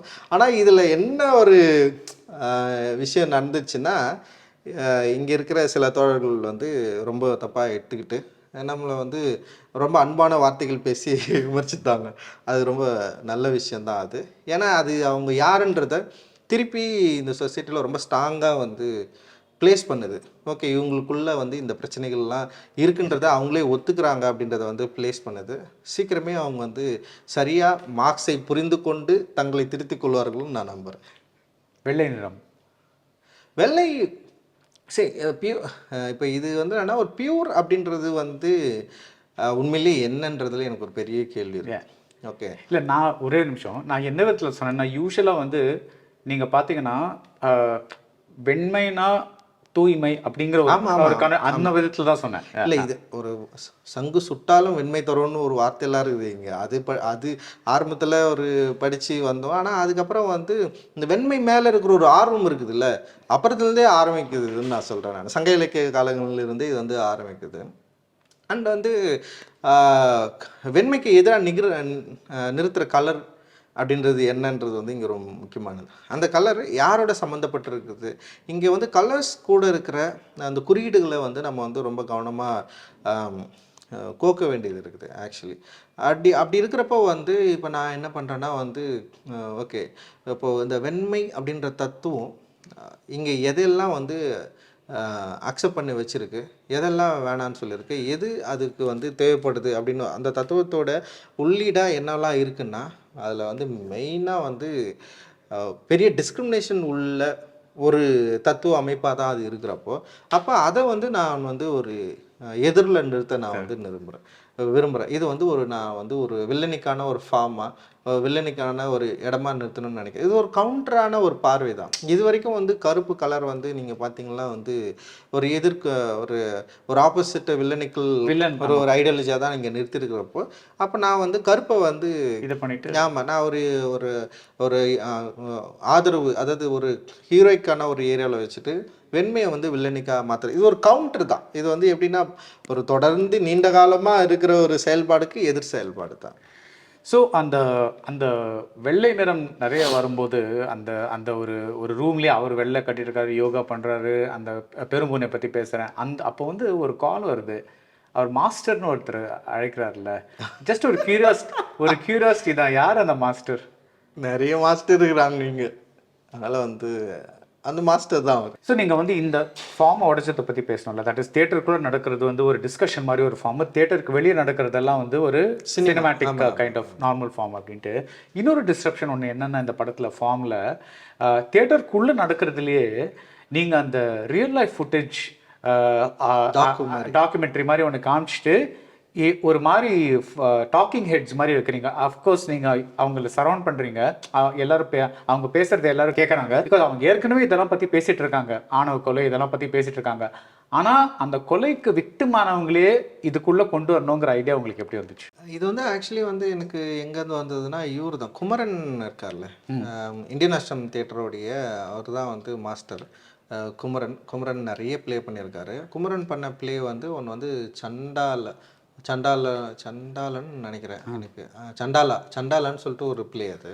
அந்த ப்ளேவை வந்து அவர் வந்து பண்ணிட்டுருக்கிறப்போ தான் நான் அங்கே போயிட்டு வந்து நான் அந்த ரிஹர்சல்ஸ் எல்லாம் பார்க்குறப்போ எனக்கு ஒரு ஐடியா அந்த டைமில் தோணுச்சு. இந்த படத்தில் அவரை பற்றி ரொம்ப முக்கியமாக சொல்லணுன்னா, எனக்கு இந்த ப்ளே தேட்டருடைய ஸ்டேஜிங்கில் அந்த சீனை வந்து உருவாக்குறதுல வந்து குமரன் வந்து பெரிய உதவியாக இருந்தார். And most of the scenes வந்து அவரும் டைரக்ட் பண்ணார். அதில் அந்த ஸ்டேஜில் அந்த கருப்பு இது காட்டு பூனை வெள்ளை பூனை இது நாட்டு பூனை அந்த சீனெல்லாம் வந்து அவர் வந்து கூட இருந்து அந்த பேக் ட்ராப்லேருந்து அந்த சீனையே மாற்றி இப்படி ஒன்று பண்ணலான்னு சொல்லிட்டு அவருடைய தேட்டர் ஐடியா தான் மேக்ஸிமம் அதில் வந்து இருந்தது. அதில் பெரிய சப்போர்ட் பண்ணார். அவருடைய டாக்குமெண்ட்ரி ஒன்று வந்து பார்த்தேன். அவர் வந்து ஜனனின்னு சொல்லிட்டு ஒரு டாக்குமெண்ட்ரி ஆக்சுவலி அவர் அந்த ப்ளேவை சண்டாலா ப்ளேவை உட்பட்டு ஜனனின்ற டைட்டிலில் ஒரு டாக்குமெண்ட்ரி நான் வந்து பார்த்தேன். அந்த டாக்குமெண்ட்ரியில் வந்து அவங்க வந்து என்ன பண்ணாங்கன்னா, கௌசல்யாவை கூப்பிட்டு வந்து கௌசல்யா இருக்காங்களா, கௌசல்யாவை கூப்பிட்டு வந்து அவங்க வந்து பேசிட்டு இருந்தது ஒரு காட்சியை வந்து நான் வந்து பார்த்தேன் டாக்குமெண்ட்ரியில். எனக்கு ரொம்ப இன்ட்ரெஸ்டிங்காக இருந்தது. ஓகே, இது ரொம்ப நல்ல ஐடியாவாக இருக்குது அப்படின்னு தோன்றப்போ நான் என்ன பண்ணேன்னா வந்து கௌசல்யாவை என்னால் கூட்டின்னு வர முடியாது. லைக் நான் அப்படி ஒரு அப்படி ஆள் கொண்டு வந்து வச்சு ஒரு ஒன்று பண்ணணும்னு எனக்கு வந்து தோணலை. சரி வேணாம், அது ரொம்ப இருக்கும் அது அப்படின்னு சொல்லிட்டு தவிர்த்துட்டு அந்த மாதிரியான ஆட்களை நம்ம உருவாக்கி வைக்கலாம் அப்படின்ற மாதிரி எனக்கு தோணுச்சு. அப்போ இந்த சமூகத்தில் நடந்த ஆண்கள் கொலைகளில் நடந்த நிறைய அதில் பாதிக்கப்பட்ட அந்த பெண்கள் எல்லாம் கொண்டு வந்து நம்ம வந்து ஸ்டேஜ் பண்ணலாம் அப்படின்னு நம்ம தோன்றப்போ, அப்படி ஸ்டேஜ் பண்ணுறப்போ ரியலாக நடந்த இன்சிடெண்ட்டை நம்ம வந்து வீடியோ உள்ள கொண்டு வந்தால் இன்னும் கொஞ்சம் இம்பேக்டாக இருக்கும் அப்படின்ற மாதிரி எனக்கு தோணுச்சு.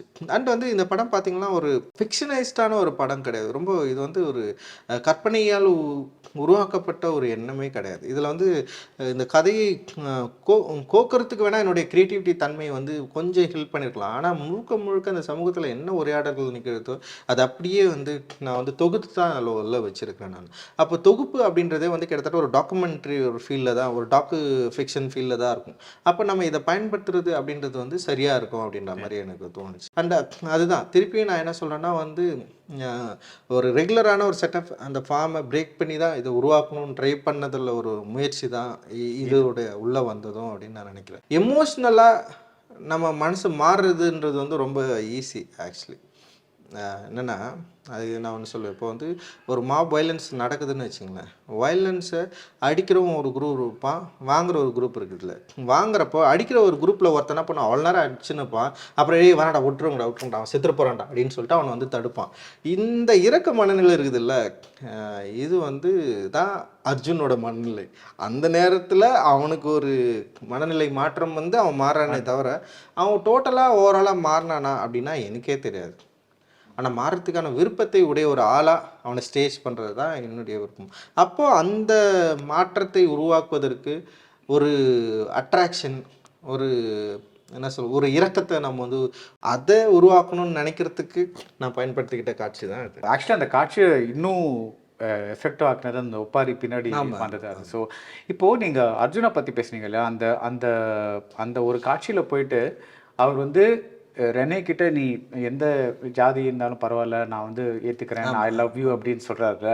ஸோ அப்போ அவர் இன்னும் ஃபுல்லாக மாறலைங்கிறீங்க? தெரியல எனக்கு. நான் அதுதான் சொல்கிறேன், மாற்றம் அப்படின்றது வந்து ஒரு செகண்ட்லேயோ இல்லை ஒரு இன்ஸ்டன்ட்லேயோ உருவாகவே ஆகாது. இப்போ என்ன நான் அப்ளை பண்ணிக்கிறேன், நான் எல்லா இடத்துலையுமே நான் வந்து உண்மையிலேயே வந்து மாற்றம் அடைந்த ஒரு மனிதனா அப்படின்னா நிறைய இடத்துல நான் இன்னும் கன்சர்வேட்டிவ் பர்சனாக தான் இருக்கேன். நிறைய இடத்துல வந்து நான் என்னை டீல் பண்ணிக்கிறது, என்னை ஸ்டேஜ் பண்ணிக்கிறப்போ நிறைய பிரச்சனைக்குரிய ஆட்களாகவும் நான் இருக்கிறேன், ஆளாகவும் நான் இருக்கிறேன். அப்போ நான் என்ன பண்ணுறேன்னா வந்து அது என்னை வந்து போக் பண்ணும். ஓகே, நீ இப்படி இருக்கிறடா, நல்லா பாரு, நீ இந்த இடத்துல இப்படி தப்பாக பண்ணியிருக்கிற, நீ சரி பண்ணிக்க நான் சொல்லிக்கிட்டே இருப்போம். நான் படிக்கிற தத்துவங்கள் அதுக்கு நான் தயாராக இருக்கிறேன். அப்போது நான் அதுக்கு தயாராக, நம்ம எந்த ஒரு மனிதன் தன்னை மாற்றிக்கொள்வதற்கு தயாராக இருக்கிறானோ அவன் வந்து ஒரே நாளில் மாற்றம் அடைய மாட்டான். அது ஒரு ப்ராசஸ் அப்படின்னு நான் நினைக்கிறேன். அர்ஜுன் கிட்டத்தட்ட அந்த ப்ராசஸில் இருக்கான். அப்படி இல்லைன்னா அவன் வீட்டில் போயிட்டு அவன் அம்மா எதுவுனே ஒத்துணுக்க மாட்டான். இங்கே ஒரு 4 பேர் செத்தத்தை போட்டு காட்டினோடனே திருந்துறவன் அங்கே போயிட்டு ஃபைட் பண்ணியிருக்கணும்ல. அவன் அம்மா கிட்ட ஃபைட் பண்ணி நான் கட்டிக்கவே முடியாது அப்படின்னு சொல்லிட்டு சண்டை போட்டு அவன் வெளியே வந்திருக்கணும்ல. அவன் ஏன் வெளியே வரல? அம்மா எதுவுனே ஒத்துக்கிறான். அவனுடைய மனநிலை அது, அவ்வளோதான். அவன் உடனே மாறி திருந்தி பயங்கரமாக வந்து ஒரு சமூக புரட்சியை முன்னைக்கு எடுத்துகிட்டு போகிற ஆள்லாம் கிடையாது. அவன் ரொம்ப நார்மலான ஆள். அவனுக்கு வந்து ஒரு இரக்க குணம் இருந்ததுனால இதை பார்த்தோன்னே வந்து அவனுக்கு கவலைப்பட்டு ஓகே இதெல்லாம் பண்ணக்கூடாதுன்னு முடிவு பண்ணுறான். வீட்டுக்கு போனோடனே அம்மா சொல்கிறாங்க, அழகிறாங்க, ஒத்துக்கிறானு.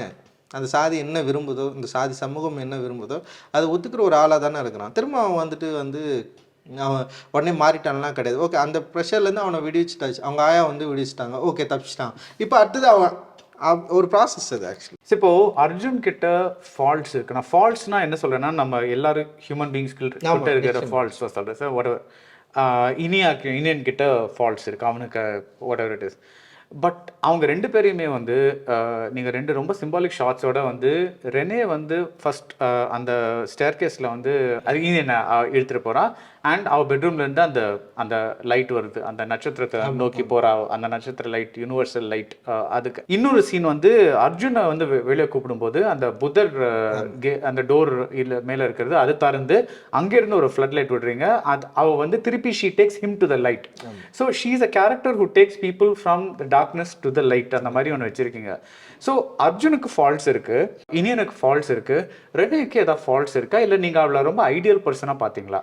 ரெனேவுக்கு இருக்குது. அண்ணா ரெனே வந்து நான் தான் சொல்கிறேனே, மனிதர்களை வந்து ரொம்ப எச்சரிக்கை உணர்வோடு அணுகிறதே வந்து ஒரு ஃபால்ஸாக தான் நான் வந்து நினைக்கிறேன். அவள் ஒரு கிரே கேரக்டர் தான். அவள் வந்து ரொம்ப சரியான கேரக்டர் அப்படின்னு நம்ம வந்து சொல்ல முடியாது. ஓகே, அவளுக்குள்ளே வந்து நிறைய கிரே தன்மைகள் இருக்குது. இப்போ ஒரு இடத்துல வந்து அர்ஜுன் சரியாக நடிக்காதப்போ சிரிப்பா, அவளும் ரொம்ப இயல்பாக ஒரு ஒரு பொண்ணாக தான் நான் வந்து ஸ்டேஜ் பண்ண வந்து ட்ரை பண்ணியிருக்கேன். ஆனால் அதே நேரத்தில் வந்து இப்போ எனக்கு ஒரு ஆர்வம் இருக்குல்ல, இப்போ வந்து எனக்கூட ஆர்வத்தில் ஒரு கேரக்டரை வந்து சரியாக உருவாக்கி அந்த கேரக்டரோடைய ஆர்வத்தில் எல்லாரும் அவங்க நோக்கி வரணுன்ற ஒரு நோக்கமும் அந்த கேரக்டரில் இருக்குது. அதுதான் வந்து நம்ம அதில் வந்து ஃபாலோ பண்ணியிருக்கோம் அப்படின்னு நான் நினைக்கிறேன். இப்போ ரெனே வந்து அவ கதையை வந்து அர்ஜுன் கிட்ட சொல்லும்போது அவ சொல்றா, நான் வந்து கண்ணாடி மாதிரி செதறி போனேன், கடைசியா வந்து நானே வந்து அந்த கண்ணாடி இது பண்ணேன், ஒட்டிக்கிட்டேன்.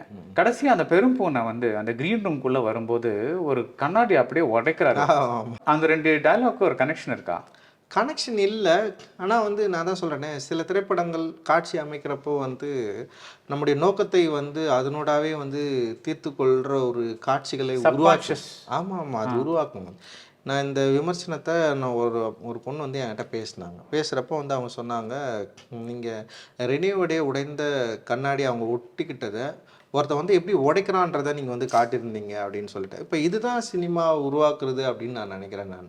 அண்ட் வந்து இதை நான் வந்து விரும்பி செஞ்சேனா இல்லை வந்து அப்படின்றது கிடையாது. ஆனால் என்னுடைய விருப்பத்தின் பேரில் தான் அந்த காட்சி நிகழுது. ஆனால் அந்த காட்சி நம்முடைய சப்கான்ஷியஸோடு வந்து ஏதோ ஒரு இடத்துல வந்து கனெக்ட் ஆகிறத வந்து இன்னொருத்தர் பார்த்து சொல்கிறப்ப தான் நமக்கே வந்து அது புரியுது. அது ஓகே, இது இந்த இடத்துல வந்து கனெக்ட் ஆகுது அப்படின்னு சொல்லிட்டு. இது வந்து ஒரு அதுவாகவே நிகழ்த்தி கொள்வது ஒன்று தான்.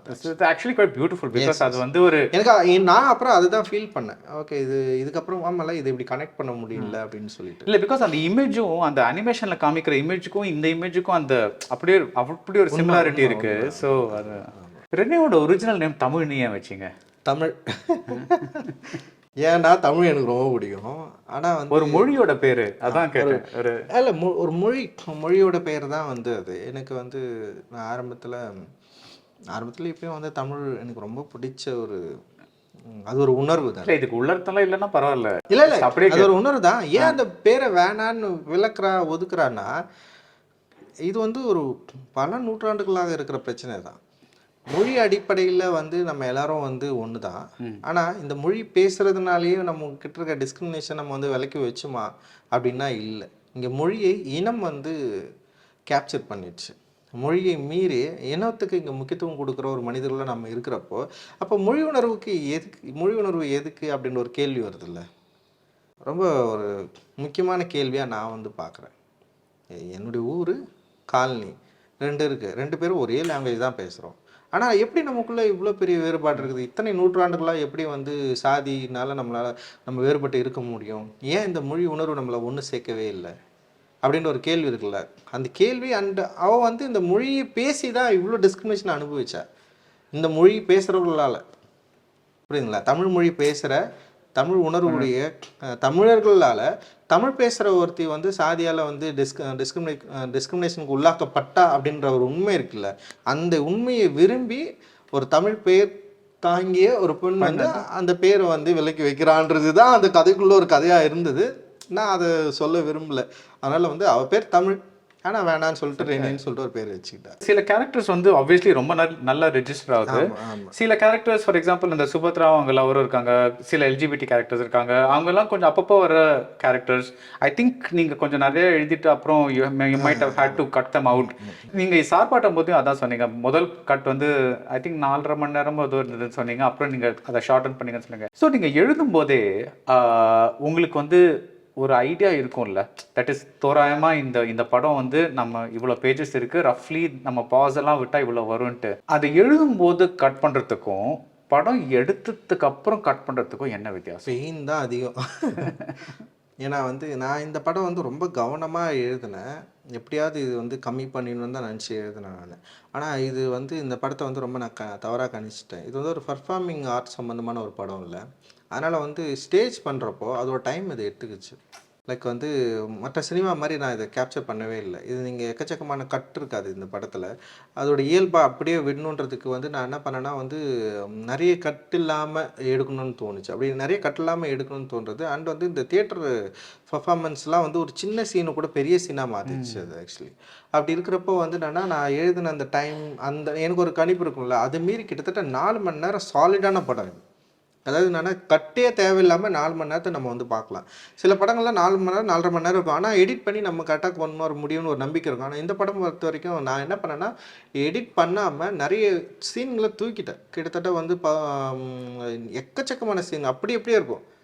ஒரு பஞ்சாக அப்படியே தூக்கிட்டு இந்த கதையை ஓரளவுக்கு வந்து படம் பார்க்குறப்ப வந்து ஒரு ஃபாலோ பண்ணுற அளவுக்கான ஒரு இதை வந்து நான் க்ரியேட் பண்ணேன் ஆக்சுவலி. அப்படி தான் இதை பண்ண இந்த பிரச்சனை இந்த கதையில் வந்து இருந்தது. நான் எழுதி முடிக்கிறப்போ ஒரு சின்ன படமாக தான் இருக்கும். கரெக்டாக நம்மளால் எடுத்துட முடியும். ஏன்னா சார்பட்டா பரம்பில் அவ்வளோ எழுதிட்டு எடிட் பண்ணதே வந்து எனக்கு ஒரு பெரிய மனச்சிக்கலாக இருந்ததுனால அது இல்லாமல் இதை பண்ணணும்னு நான் நினச்சேன். ஆனால் இந்த படத்துடைய ஃபார்ம் இருக்குல்ல, இந்த படம் படம் பிடிச்ச விதம், அதுக்கப்புறம் இதை ஸ்டேஜிங் பண்ணது, இதில் அந்த ஆர்டிஸ்ட்களோடைய அவங்க நீங்கள் பார்த்தீங்கன்னா ஒவ்வொரு ஆர்டிஸ்ட்டும் ஒரு உலகத்தில் இருப்பாங்க. அவங்க ஒரே இடத்துல நிற்க மாட்டாங்க. இங்கே ஒரு கேமராவுக்காக நின்று பேச மாட்டாங்க. அவங்க இஷ்டத்துக்கு அவங்க சுற்றுவாங்க. அவங்க நிற்பாங்க, ஓடி போய் ஒருத்தர் நிற்பாங்க, ஒருத்தர் பின்னாடி எல்லாரும் உட்காந்துருப்பாங்க, ஒருத்தர் நின்றுருப்பாங்க. ஸ்டேஜிங்லேயே நிறைய அவங்கவுங்க ஃப்ரீடம் இருக்கும். கேரக்டர்ஸ்க்கு அவ்வளோ ஃப்ரீடம். ஆமாம், அதனால் வந்து அதை நான் வந்து அப்படியே அது படம் பிடிக்க ட்ரை பண்ணதில் வந்து இந்த டைம் வந்து பெரிய இஷ்யூவாக இருந்தது ஆக்சுவலி. ரெனேக்கும் இனியனுக்கும் ஒரு அவங்க ஆரம்பத்தில் சண்டை போடுறாங்க. ஆனால் திருப்பி சந்திக்கும் போது இன்னும் அந்த அட்ராக்ஷன் முழுக்க போகல. அந்த அவளுக்கு தெரியும் அவன் வந்து அவளை எப்படி ஒரு கோவம் வரும்போது அவளை எப்படி நினைக்கிறான்னு அவளுக்கு தெரியும். ஆனாலும் அவளால் அவனை விட முடியல. அவனாலையும் அவள் தாட்ஸ் வருது. பிகாஸ் அவன் வந்து பழசை நினச்சி பார்க்குறான். அவன் இன்னொருத்தி பொண்ணை கிஸ் பண்ணுறப்போ அவளுக்கு ஒரு மாதிரி கரெக்டாக ஒரு மாதிரி டிசப்பாயின்மெண்ட் மாதிரி ஆயிடுது. டிசப்பாயின்மெண்ட் இருக்கும். ஆனால் அதை அவள் சொல்லி விரும்பலை. ஸோ அந்த ரிலேஷன்ஷிப்பை நீங்கள் எப்படி பார்க்குறீங்க? அது இப்போ வந்து இப்போ நம்ம ரெண்டு பேரும் சண்டை போடுறோம், ஃப்ரெண்ட்ஸாக சண்டை போடுறோம். அப்புறம் வந்து சரி போடா அப்படின்னு சொல்லிட்டு பிரிஞ்சிடுறோம். பட் ஆனால் ஏதோ ஒன்று அந்த ஃப்ரெண்ட்ஷிப்பை திருப்பி இல்லை, அதுதான் சொல்கிறேனே, அவங்களுக்குள்ள வெறுப்பு அப்படின்றது வந்து தங்களுடைய உறவு சம்மந்தமானது கிடையாது, தாட்ஸ் சம்மந்தமானது தான். ஐடியாலஜிக்கல். ஆமாம், ஐடியாலஜிக்கல் ப்ராப்ளம் தான் அவங்ககிட்ட இருந்தது தவிர இவன் வந்து அவங்களுடைய உணர்வு, அதாவது காதல் உறவு அடிப்படையில் அவங்களுக்கு எந்த பிரச்சனையுமே கிடையாது. அவங்களுக்கு அந்த பிரச்சனையை தான் அவங்க வந்து டீல் பண்ணிருக்காங்க. அவங்களுடைய காதல் அதோடைய இருப்பு இன்னும் இருந்துகிட்டே இருக்குது. ஆனால் அவங்களுடைய ஐடியாலஜிக்கலான ஒரு ஃபைட் இருக்குல்ல, அதுதான் வந்து தொடர்ந்து இருந்துகிட்டே இருக்கிறதுனால அவங்களால சேரவே முடியல. லைக் நிறைய பேர் கேட்டாங்க, அர்ஜுன் வந்து ஈஸியாக ஒரு அப்யூஸ் பண்ணுறவனை அவன் வந்து ஏற்றுக்கிட்டா, இவனை வந்து ஏற்றுக்கல அப்படின்னா, அவனை ஏற்றுக்கவே இல்லை. அர்ஜுன் யார் அவளுக்கு? சும்மா கூட இருக்கிற ஒரு பையன். அவன் வந்து நல்லவனாக இருக்கட்டும் கெட்டவனாக இருக்கட்டும் அவளுக்கு அவளை பற்றி கவலையே கிடையாது. ஆனால் வந்து இனியன் அப்படி கிடையாது. அவனுக்குள்ளே இருக்கிற ஒரு ஆள், அவனுடைய காதல், அவனோட லவ், அவன் அந்த லவ்வை வந்து அவள் விரும்புகிற மாதிரியான ஒரு இடத்துக்கு கொண்டு போகணும் தான் அவள் விரும்பவில்லை தவிர, அர்ஜுன் மாதிரியான ஆட்கள் அங்கே பக்கத்தில் நெக்கச்சக்கமான பேர் இருக்கிறாங்க. அர்ஜுன் கூட பேசி பழகிறதுனால அர்ஜுன் வந்து அவள் வந்து அக்செப்ட் பண்ணிட்டா, ஓகே அவனை வந்து எந்த இதுவுமே இல்லாமல் அவளை ஏற்றுக்கிட்டா அப்படின்னு சொல்கிறதே வந்து அது கிடையாது. அவளுடைய நோக்கமும் அது கிடையாது. ஆனால் அர்ஜுன் லவ் பண்ணுறான், லவ் சொல்கிறான், அவள் வேணான்னு தான் சொல்கிறான். அவள் ஏற்றுக்கவே மாட்டான். அர்ஜுன் காதலிக்கிறவ கிடையாது அவ. நீ என்ன ஆனாலும் அவன் வந்து அர்ஜுன் லவ் பண்ண மாட்டான். ஆனால் இனியனை அவளுக்கு ரொம்ப பிடிச்சிருக்கு. இனியன் அவளுக்குமான ஒரு என்ன சொல்கிறது, ஃபஸ்ட்டு மீட் பண்ணுறாங்க, அவன் வந்து கிஸ் பண்ணுறாங்க. அதுக்கப்புறம் வந்து தான் அவங்க ரெண்டு பேரும் வெவ்வேறு தத்துவம் தெரிஞ்சு தான் அவங்க வந்து அதாவது நம்ம சேர வேணாம் அப்படின்னு சொல்லிட்டு முடிவெடுத்துட்டு தான் அவங்க சேர்றாங்க. அவங்களுக்குள்ள வந்து ஐடியாலஜிக்கல் தாட்ஸ் வந்து வேறு இருக்குதுன்றதை ரெண்டு பேரும் புரிஞ்சுக்கிட்டு தான் சரி நீ வேறு நான் வேறு இருந்தாலும் நம்ம ஒன்று சேர்ந்து வாழலான்னு ஒரு முடிவுக்கு போகிறாங்க. ஆனால் அந்த ஒன்று சேர்ந்து வாழலான்ற முடிவு திரும்ப அந்த ஐடியாலஜிக்கல் தாட்டு தான் வந்து அவங்கள வந்து பிரிக்குது. அப்படின்றப்ப வந்து இவங்களுக்குள்ள அந்த உறவு இருக்குல்ல, அந்த உறவு என்றைக்குமே உயிர்ப்போடு இருக்குது. ஆனால் அவங்களுக்கு அந்த பிரிவை உருவாக்குறது வந்து அவங்களோட ஐடியாலஜிக்கல் தாட் தான். அதுதான் நான் படம் முழுக்க கொண்டு வந்திருப்பேன். கடைசியில் அவங்க ஒன்று சேர்ந்தாங்களா இல்லைன்னா அவங்க எப்போவுமே ஒன்றா தான் இருக்கிறாங்க. ஆனால் அந்த தாட்ஸ் என்னைக்கு அவங்க பேசி சரி பண்ணிக்கிட்டு இதை வந்து ஓவர் கம் பண்ண முடியும்னு என்னைக்கு நம்புறாங்களோ ஒருவேளை அன்னைக்கு வந்து அவங்க ஒன்றா சேர்றதுக்கு. எனக்கு அது ரொம்ப பிடிச்சிருந்தது. ஏன்னா அது ரெனே வந்து கொஞ்சம் ஹியூமன் ஆக்கிச்சு. அவள் மற்ற விதத்தில் கொஞ்சம் ரொம்ப பர்ஃபெக்டாக இருக்கிற மாதிரி இருக்கார்ல. ஸோ இந்த ஒரு விஷயம் வந்து அவளை ரொம்ப கொஞ்சம் நார்மலாக ஒரு ஹியூமன் பீயிங் மாதிரி நல்ல இது வந்துச்சு. ஸோ நீங்கள் மைத்தாலஜி நிறைய சொன்னீங்கல்ல, இந்த படத்தில் நான் பார்த்த 2 மைத்தாலஜிக்கல் ரெஃபரன்ஸஸ் சொல்கிறேன். ஒன்று வந்து அந்த பெரும்பூனை கதையை வச்சுட்டு வர்றாரு. கதை வந்து ஒரு யூஸ்வலாக அந்த புராணங்களில் வர ஒரு ஆயுதம், அது இன்றைக்கு ஜாஸ்தி யூஸ் பண்ணுறது இல்லை. இன்னொன்று வந்து கலையரசனோட பேர் அர்ஜுன், அது மகாபாரதத்துலேருந்து வந்த பேர். இந்த ரெண்டும் நீங்கள் எப்படி டிசைட் பண்ணீங்க? அர்ஜுன் அதான் சொல்கிறேன், அர்ஜுன்ற பேர் வைக்கிறாங்கன்னா அவங்க வந்து அது மித்தாலஜிக்குள்ளே பயங்கரமாக நம்புகிற ஒரு சமூகமாக இருக்கிறதுனால நான் அந்த பேரை வச்சேன். அண்ட் திரௌபதியை துயிலிருத்த ஒரு அர்ஜுன் அவர் அதாவது திரௌபதியை துயிலிருக்கிறதுக்கு ஏதோ ஒரு வகையில் சப்போர்ட் பண்ணவர் அவர். ஆமாம், ஓகேவா? அப்போ வந்து முன்னாடி தன்னுடைய மனைவி தொழில் இருப்பதை கூட வந்து அவரால் தடுக்க முடியாத ஒரு இடத்துல நின்ன ஒரு ஆள் தான் அவர். அண்ட் வந்து நீங்கள் பார்த்தீங்கன்னா அந்த மகாபாரத போர் ஒட்டி மகாபாரதம் அளக்கிற கதைகள் இது எல்லாமே கிட்டத்தட்ட ஏதோ வந்து நம்முடைய சமூகத்தில் ரொம்ப க்ளோஸ்டான ஒன்றா இருக்குது. அப்போ அந்த வகையில் வந்து மெத்தாலஜிக்கலாக ரொம்ப நம்புகிற ஒரு கன்சர்வேட்டிவான ஃபேமிலிலேருந்து வர்றதுனால வந்து நான் அந்த பேரை வந்து நான் சூஸ் பண்ணேன். ஓகே, அர்ஜுன் சொல்லிட்டு ஒரு பேரை நம்ம வந்து வைக்கலாம். ரொம்ப ஹீரோ அர்ஜுன் தான். ஆமாம் ஆமாம். சரி, ஒரு ஹீரோவை வந்து கொஞ்சம் நம்ம மாற்றி போடலாம் அப்படின்னு ஆசைப்பட்டது தான் வந்து அந்த ஆமாம், அது ஒரு இந்த மாதிரி ஒரு கேரக்டருக்கு ஏன் அர்ஜுன் இருக்கக்கூடாது அப்படின்னு சொல்லி வச்சது தான் அது. அண்ட் அந்த கதாயுதம் வந்து அதே தான். லைக் வந்து அதை வைத்து வந்து பெரிய பெரிய சண்டைகள் போரெல்லாம் நம்ம சின்ன வயசுலேயே நம்ம பார்த்துருக்கோம். சரி, அது பவர்ஃபுல்லான ஒரு வெப்பன் தானே, சரி அதை வைக்கலான்னு தோணுச்சு. இப்போது அர்ஜுன் வந்து முதல்ல ஆக்ட் பண்ணும்போது அது வந்து சினிமாத்தனமான நடிப்புன்னு சொல்கிறாங்க. ஸோ அது வந்து திருப்பி சிரிக்கிறீங்க. ஸோ ஆனால் அவங்க என்ன சொல்கிறாங்கன்னா நாடகத்துக்கு வேறு மாதிரி ஸ்டைல் வேணும்ன்ட்டு. ஸோ நீங்கள் வந்து ஆக்டர்ஸ்க்கு வந்து வென் நீங்கள் டைரக்ஷன்ஸ் கொடுக்கும்போது கொஞ்சம் நாடகத்தனமாக நடிக்கணும் அப்படின்ட்டு சொன்னீங்களா? நாடகத்தனம் கெட்டத்தை சொல்லலை, பட் அதுக்கு ஒரு ஸ்டைல் இருக்குல்ல. தியேட்டர் ஸ்டைல்னு ஒன்று இருக்குது, தியேட்டருக்குன்னு ஒரு எக்ஸ்பீரியன்ஸ் இருக்குது. தியேட்டர் ஆக்டிங் வந்து ஒரு சினிமா ஆக்டிங்கை விட மாறுபட்டது அப்படின்றது தான் உண்மை அது. அண்ட் வந்து இப்போது தியேட்டர் எக்ஸ்பீரியன்ஸ் உள்ளவங்க தியேட்டர் ஆர்டிஸ்ட்டுக்கு வந்து சினிமா நடிப்பு மேலே ஒரு பெரிய ஒரு ஒவ்வாமை இருக்குது அவங்களுக்கு. நம்ம நிறைய பார்த்துருக்குறோம். நம்ம அதை சொல்லிக் கொடுக்குறப்போ அது வந்து அவங்களுடைய ரியலான ஒரு டைலாக்ஸ் தான் அது. அதனால தான் நான் அப்படி வச்சேன். அண்ட் இந்த படம் ஆரம்பிக்கிறப்போ நான் பொதுவாக வந்து ரிஹர்சல் பண்ணுறப்போ படத்தோட காட்சிகளை கொடுத்து கேரக்டர்கள் கொடுத்து தான் ரிஹர்சல் பண்ணுவேன். ஆனால் இந்த படம் நான் அப்படி பண்ணவே இல்லை.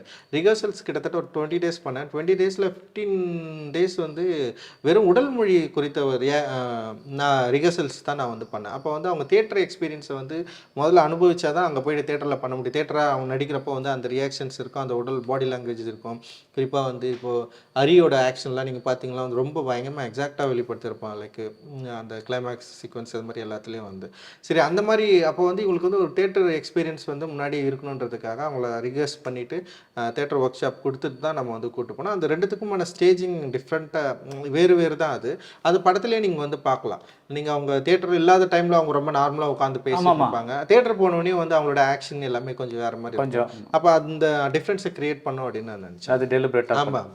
இப்போ கலையரசனே வந்து அதாவது அர்ஜுனே வந்து சொல்கிறான், ஏன் நம்ம வந்து இந்த எண்டிங்கை பாசிட்டிவாக வைக்கக்கூடாது, ஏன் எப்போவுமே வந்து நம்ம ரியாலிட்டியை காமிக்கணும், சமூகத்தில் நடக்கிற உண்மையை ஏன் காமிக்கணும், ஒரு ஹோப் கொடுக்குற ஏதாவது ஒன்று வைக்கலாம் அப்படிங்கிறாருல. நீங்கள் வந்து ரெண்டும் பண்ணுறீங்க. ஒன்று வந்து அந்த நாடகம் வந்து செதறி போகுது, ஸோ அது வந்து பெசிமிசம். இன்னொன்று வந்து கடைசியில் அதுக்கப்புறம் வந்து எல்லாருமே நட்சத்திரங்களை நோக்கி பார்க்குறாங்க, அதில் ஒரு ஆப்டிமிசம் இருக்குது. ஸோ நீங்கள் அந்த எண்டிங்கை வந்து நீங்கள் ஆப்டிமிஸ்டிக்காக பார்க்குறீங்களா, இல்லை பிகாஸ் அவங்க நடத்த வேண்டிய நாடகம், நடக்க விரும்பிய நாடகம் நடக்கலை, ஆனாலும் அதுக்கப்புறம் ஒரு எல்லாரும் ஒரு மாதிரி ஒன்று சேர்ந்துட்டாங்க.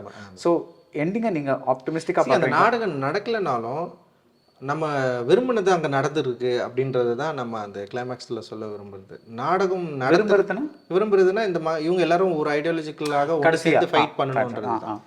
அதுதான் இந்த நாடகத்தில் இருக்கிற நபர்கள் எல்லாரும் ஒன்று சேர்ந்து கடைசியாக எதிர் தத்துவத்தை வந்து வீழ்த்துறாங்க.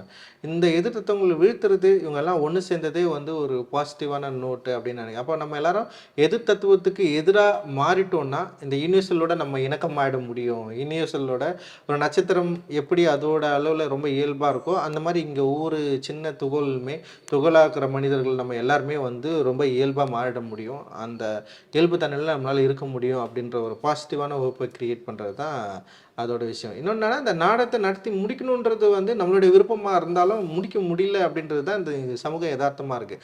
ஆனால் இந்த நாடகத்தை நடக்க முடியலனாலும் அதுக்காக எதிர்த்து நிற்கிறதுக்கான ஒரு ஹோப்பை நம்ம வந்து உருவாக்கணுன்றது தான் அவங்க எல்லாருமே அந்த ஒன்று சேர்ந்து நின்று ஃபைட் பண்ணுறது அப்படின்றது.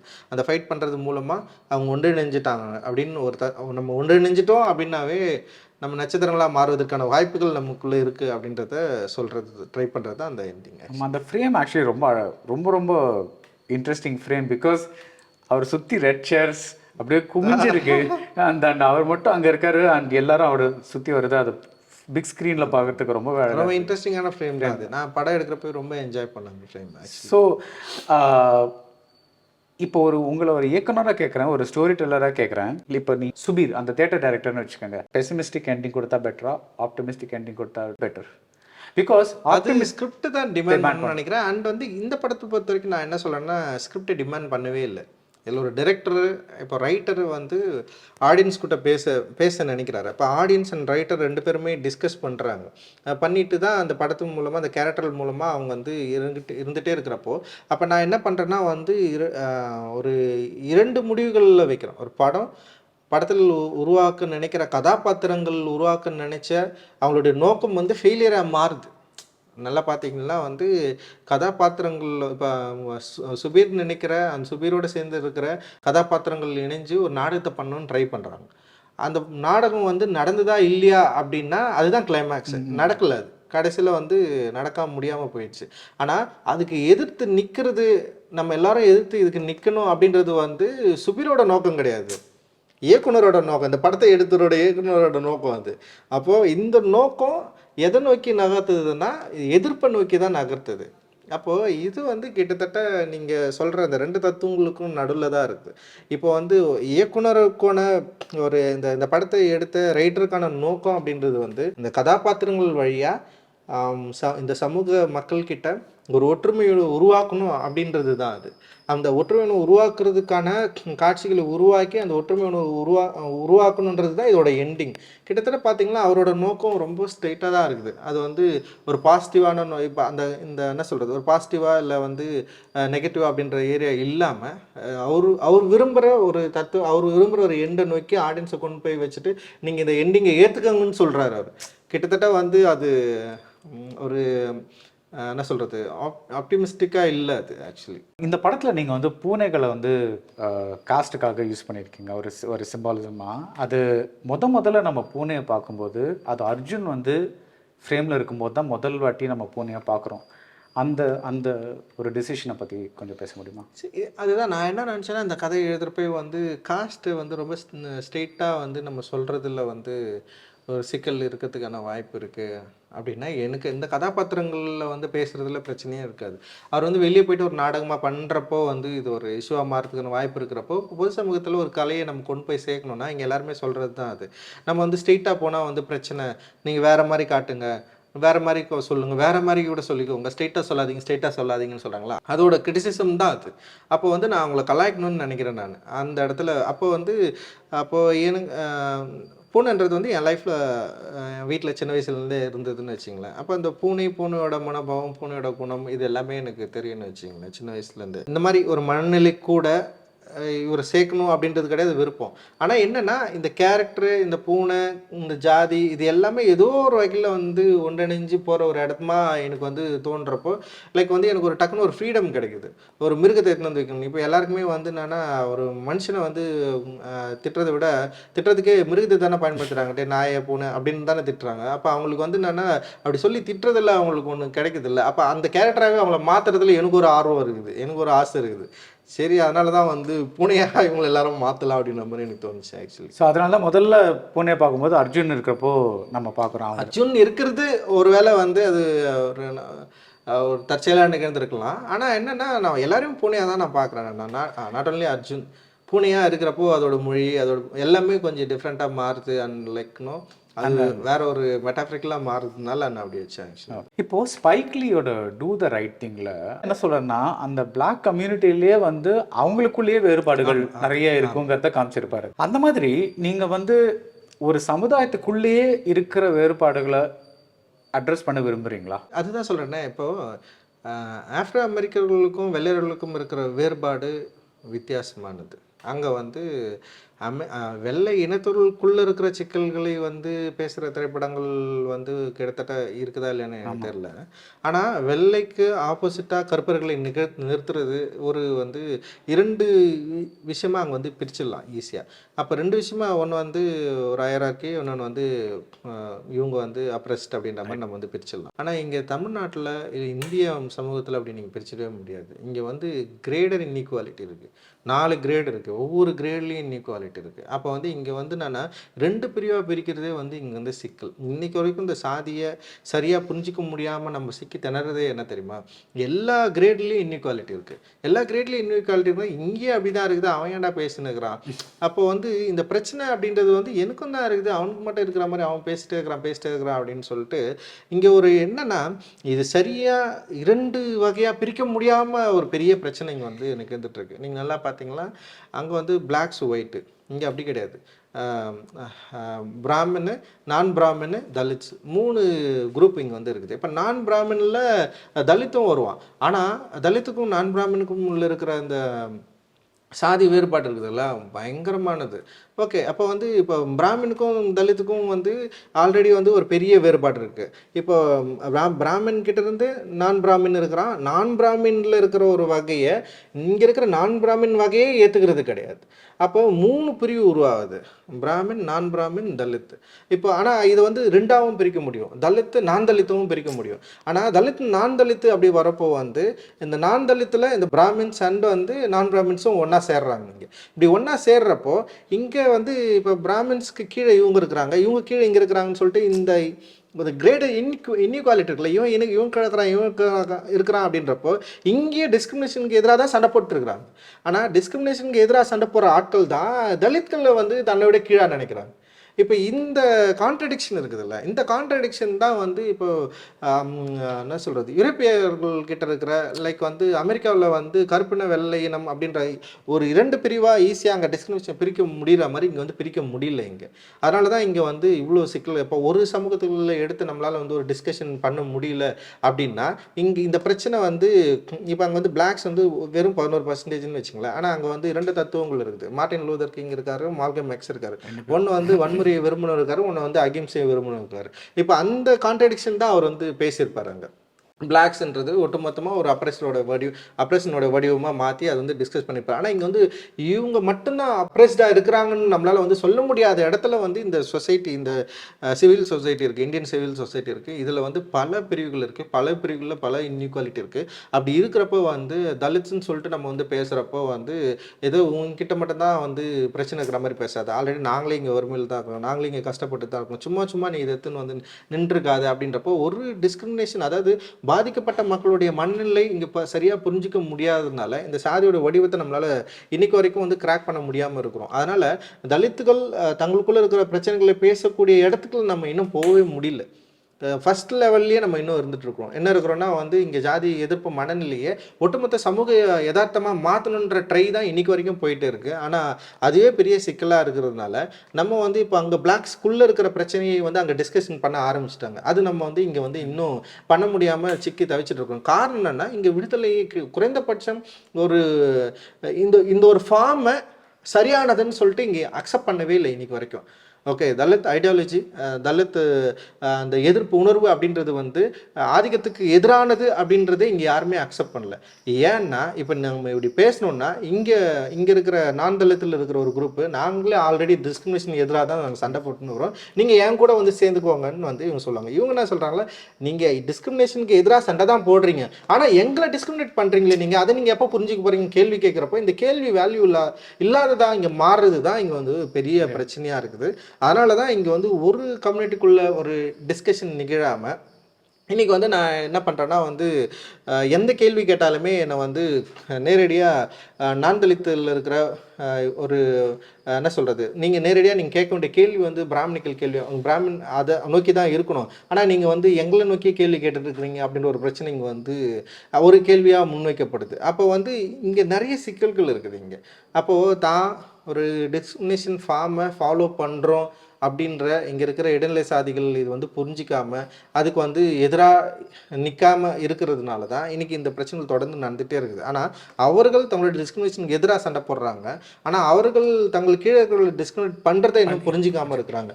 அப்போது இங்கே தலித் வந்து பெரிய சவால் இருக்குது தலித்துக்கு. வந்து லைக் தலித்துக்கு பெரிய சவால் என்னென்னா, ஒட்டுமொத்தமாக இங்கே இருக்கிற வர்ணா சிஸ்டத்தை எதிர்த்து போராட வேண்டியது இருக்குது. ஓகேவா? அதில் பிராமணர் இருக்கிறான், நான் பிராமணர் இருக்கிறான். ஓகேவா? அப்போ இவ்வளோ பெரிய விஷயத்தை எதிர்த்து நம்ம சண்டை போடணுன்னு இருக்கிறப்போ, இங்கே ஒரு இடத்துல இருக்கிற பிரச்சனைகளை பற்றி பேசுகிறதுக்கான சூழல் இப்போ தற்போது உருவாகலை அப்படின்றது வந்து தான் என்னுடைய கருத்து. Maybe it will take time.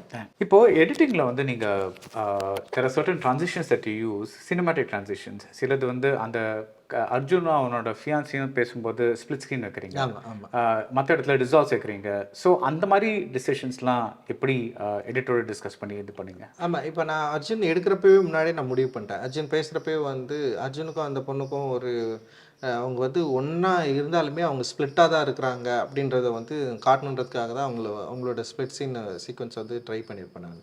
And வந்து டிசால்வ் இல்லாமல் கட்டு தான் மேக்ஸிமம் நான் வந்து ட்ரை பண்ணியிருப்பேன். நான் ரொம்ப காலத்துக்கு முன்னாடி டிசால்வ்லேருந்து வெளியே வந்துட்டேன். நம்ம அந்த மாதிரி ஒரு இதுக்குள்ளே போகக்கூடாது. அது மீறி ஐ திங்க் செகண்ட் ஹாஃப்ல ரெண்டு மூணு வருதுன்னு நினைக்கிறேன். ஐ திங்க் எனக்கு தெரியல. டிசால்வ்னா ஓகே ஒரு ஓகே அது இருக்குது. என்னென்னா வந்து பல காட்சிகளில் ஒன்று மேலே ஒன்று அடுக்கிறதுல வந்து நான் வந்து ட்ரை பண்ணியிருக்கேன். அண்ட் வந்து நான் ஒரு சீன் முடிஞ்சு இன்னொரு சீன் உருவாகிறதுக்கு நான் அப்படி ட்ரை பண்ணவே இல்லை. ஆனால் வந்து அவங்களுடைய நினைவுகள் வந்து ஒன்று மேலே ஒன்று அடிக்க தானே இருக்கும். அப்போ வந்து ஒவ்வொரு விஷுவல் மேலே இப்போ ஒரு விஷுவல் இருக்குன்னா அந்த விஷுவலுக்கு பின்னாடி ஒன்று இருக்குது, இன்னொரு அதுக்காக அந்த மைண்டுக்காக நான் வந்து அதை யூஸ் பண்ணியிருப்பேன். அது காரணம் இல்லாமல் வந்து இன்னொரு காட்சிக்கு போகிறதுக்காக நான் அதை வந்து பயன்படுத்தியிருக்க மாட்டேன். அண்ட் வந்து எடிட்டிங் வந்து செல்வா கிட்ட உட்காந்து பேசி முன்னாடியே வந்து நாங்கள் பிளான் பண்ணி அந்த ஷூட் போகிறதுக்கு முன்னாடியே நான் இந்த பேட்டர்னில் தான் எடுக்க போகிறேன், இப்படி தான் ஒரு ஐடியா இருக்க போகுது. அண்டு சினிமாட்டோகிராஃபர் கிஷோரும் இதுக்கு வந்து ரொம்ப சப்போர்ட்டிவாக இருந்தான்.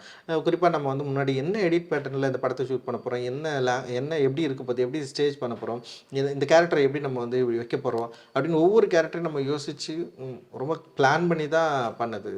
இதில் வந்து இப்போ காஷ்மீரோட அவருடைய ஒரு இன்ஃப்ளூயன்ஸாக இருக்குது. அவருடைய படங்கள் கிளைமேக்ஸாக இருக்கட்டும், லவ்வாக இருக்கட்டும், இர்ரிவர்சிபிள், இப்போ இந்த மாதிரியான படங்கள்லாம் பார்த்துட்டு ஒரு மாடர்ன் ஃபிலிமுக்கான ஒரு தாட்டை அண்ட் அவர் வந்து என்னென்னா ரொம்ப பிரேக் பண்ணிட்டே இருப்பார். ஒரு சீனை வந்து இன்னொரு சீனுக்கு போகிறதா இருக்கும், ஒரு சீனை ஸ்டேஜ் பண்ணுறதா இருக்கட்டும், அவர் வந்து எந்த ஃபார்முலாவும் ஃபாலோ பண்ணுறதில்ல அவர். அண்ட் வந்து அவர் பிரேக் பண்ணுறதுல இன்றைக்கி வந்து மாடர்ன் சினிமாவில் ரொம்ப முக்கியமான ஒரு ஃபிலிம் மேக்கராக அவர் இருக்கிறதுனால வந்து மேபி அதுவும் இன்ஃப்ளூயன்ஸ் பண்ணுச்சுன்னு நினைக்கிறேன். இது ஒரு மியூசிக்கல் கியூ எனக்கு ரொம்ப க்யூரியஸாக இருந்துச்சு. கடைசியில் வந்து அந்த க்ரீன் ரூமில் இருக்கப்போ ஒரு ஆப்ரா ப்ளே பண்ணுறீங்க. அது லாக்மேன்னு ஒரு ஆப்ராவில் ஒரு ஃப்ளவர் டியூட்னு ஒரு சாங். ஓகே, அது ஆக்சுவலி எனக்கு எப்படி தெரிஞ்சதுன்னா முன்னாடி ஒரு பிரிட்டிஷ் ஏர்வேஸ் கமர்ஷியலில் யூஸ் பண்ணாங்க. அது எனக்கு ரொம்ப பிடிச்சி போய் அது என்னன்னு தேடி பிடிச்சி அது கண்டுபிடிச்சேன். அது என்னுடைய இது கிடையாது, முழுக்க தென்மாவட்ட. அண்ட் வந்து நான் அது ஃபர்ஸ்ட் எனக்கு காட்டுறப்போ அவன் காட்டல, அது கடைசியாக நான் படம் பார்க்குறப்ப தான் இது இருந்தது. எனக்கு ரொம்ப பிடிச்சிருந்தது, ஒரு செம ஃபீலை கிரியேட் பண்ணிச்சு அப்படின்றதுக்காக நான் அதை அப்படியே அலோவ் பண்ணேன். ரொம்ப நல்ல ஒரு தாட் ஆக்சுவலி அந்த டைமில் வைக்கணுன்றது. அது ஆக்சுவலி அது இந்தியாவில் செட் பண்ண ஆப்ரா. Great. And speaking of Tenma, அவரோட அந்த முதல் பாட்டிலே வந்து ஒரு பயங்கர பாப் சாங் மாதிரி ஆரம்பிச்சு நடுவில் ஒரு கானாவில் போயிட்டு அந்த மாதிரி இது பண்ணது. அதெல்லாம் அந்த ஆரம்பத்திலே அந்த மிக்ஸ் இருக்கணுங்கிறது அது உங்க கால அவரோட கால என்னோட காலும் கூட அவரும் தான் சேர்ந்து பண்ண. இந்த படம் பண்ணுறப்ப வந்து என்னன்னா ரொம்ப மாடர்னான ஒரு ஃபிலிமாக நம்ம இது பண்ணுறதுனால வந்து ஒரு மாடர்ன் இன்றைக்கி இருக்கிற கான்டெம்பரரி யங்ஸ்டரை கனெக்ட் பண்ணக்கூடிய சவுண்ட்ஸை வந்து நம்ம வந்து க்ரியேட் பண்ணலாம் அப்படின்ற மாதிரி எனக்கு தோணுச்சு. அண்ட் அதோட இந்த லேண்டோட ஒரு கனெக்ஷனும் இருக்கணும் அப்படின்னு தோணுச்சு. அது ரெண்டுமே இருக்கும். நீங்கள் அதே நேரத்தில் நீங்கள் பார்த்தீங்கன்னா தியேட்டர் சீக்வன்ஸ் எல்லாமே பார்த்தீங்கன்னா அதோட சவுண்ட் எல்லாமே வந்து தோல் கருவிகளாக தான் இருக்கும். மேக்ஸிமம் வந்து வெஸ்டர்னைஸாக யூஸ் பண்ணியிருக்கவே மாட்டோம். ஆனால் இவங்களுடைய விஷுவல்ஸுக்கு பின்னாடி வர மியூசிக் எல்லாமே கொஞ்சம் வெஸ்டர்னைஸ்டாக இருக்கும், அது இன்ஃப்ளூயன்ஸ்டாக இருக்கும். காரணம் வந்து இது வந்து ஒரு கான்டெம்பரரியாக இங்கே இருக்கிற ஆடியன்ஸை வந்து கனெக்ட் பண்ணோம், இந்த படம் பார்க்குறவங்களை கனெக்ட் பண்ணணும்னு தோணுச்சு. அந்த மாதிரி 2 லேயர் வந்து நம்ம வந்து ட்ரை பண்ணியிருப்போம். அந்த ரெண்டுமே சூப்பராக ஒர்க் அவுட் ஆகிருக்கு. அந்த ஆடியன்ஸ் வந்து செமையாக என்ஜாய் பண்ணாங்கன்னு நினைக்கிறேன். அண்ட் அதனால தான் தென்மார்க் நிறைய பேர் சொன்னாங்க பேக்ரவுண்ட் ஸ்கோர் பயங்கரமாக சொன்னாங்க. And really happy for that. So இப்போ இளையராஜா வந்து ஒரு சிம்பிளாக யூஸ் பண்ணுறீங்க இதில்.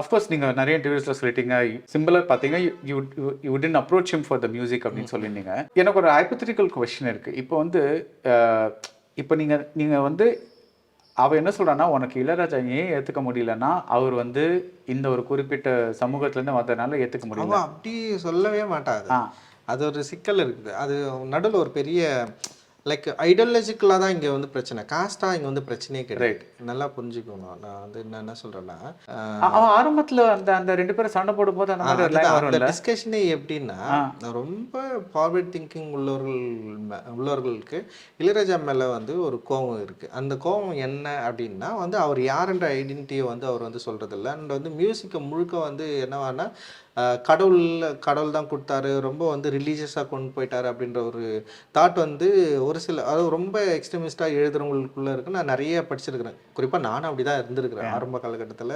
நான் நான் படிச்சிருக்கேன். நான் நான் வந்து ரொம்ப தீவிர அவருடைய அவருடைய அவருடைய சிந்தனைகளுக்கு ஒரு மியூசிக் கிடையாது. அப்படி தான் நானும் இருந்திருக்கிறேன். அதனால தான் சொல்கிறேன், இனியன், ரெனே அண்ட் வந்து அர்ஜுன் 3மே நான் தான் கிட்டத்தட்ட. நான் என்ன விரும்புகிறேன்னா, ஆக்சுவலி நீனா சிமியோன் வந்து எனக்கு பயங்கரமாக பிடிக்கும். இங்கே இருக்கிற நிறைய ஆர்டிஸ்ட்டுக்கு நிறைய ஃபார்வர்ட் திங்கிங் வந்து நீனா சிமியோனும் பயங்கரமாக பிடிக்கும். மாயாஞ்சலில் இருக்காங்க, அவங்க ரொம்ப ஸ்பிரிச்சுவலான பர்சன். அவங்க வந்து பிளாக் ஆர்டிஸ்ட் தான், ரொம்ப ஸ்பிரிச்சுவலானவங்க தான் அவங்க. லைக் இந்த மாதிரி நிறைய பேர் இருக்காங்கன்னு வச்சுக்கோங்களேன். அப்புறம் வந்து இந்த ஃப்ளாய்டு வந்து செத்ததுக்கு வந்து இங்கே நிறைய பேர் வந்து பிளாக் லைஃப்ஸ் மேட்டர்னு சொல்லிட்டு ட்ரெண்ட் பண்ணாங்க. இங்கே அதே டைமில் இருந்தவர்கள் நிறைய தலித்துகள் இருக்காங்க. அங்கே இங்கே இருக்கிற எந்த செலிபிரிட்டிஸும் வந்து ஃப்ளாய்டு இறந்ததுக்கு வந்து இங்கே யாருமே வந்து அவ்வளோ கோவப்பட்டவங்க, அவ்வளோ வருத்தப்பட்டவங்க, இங்கே இருந்த போகிற டிஸ்கிரிமினேஷனில் செத்து கொண்டு இருக்கிற எக்கச்சக்கமான தலித்துகள் இங்கே இருக்கிறாங்க. ஆனால் அவங்க யாருமே அதுக்கு வந்து கவலைப்பட்டதே இல்லை.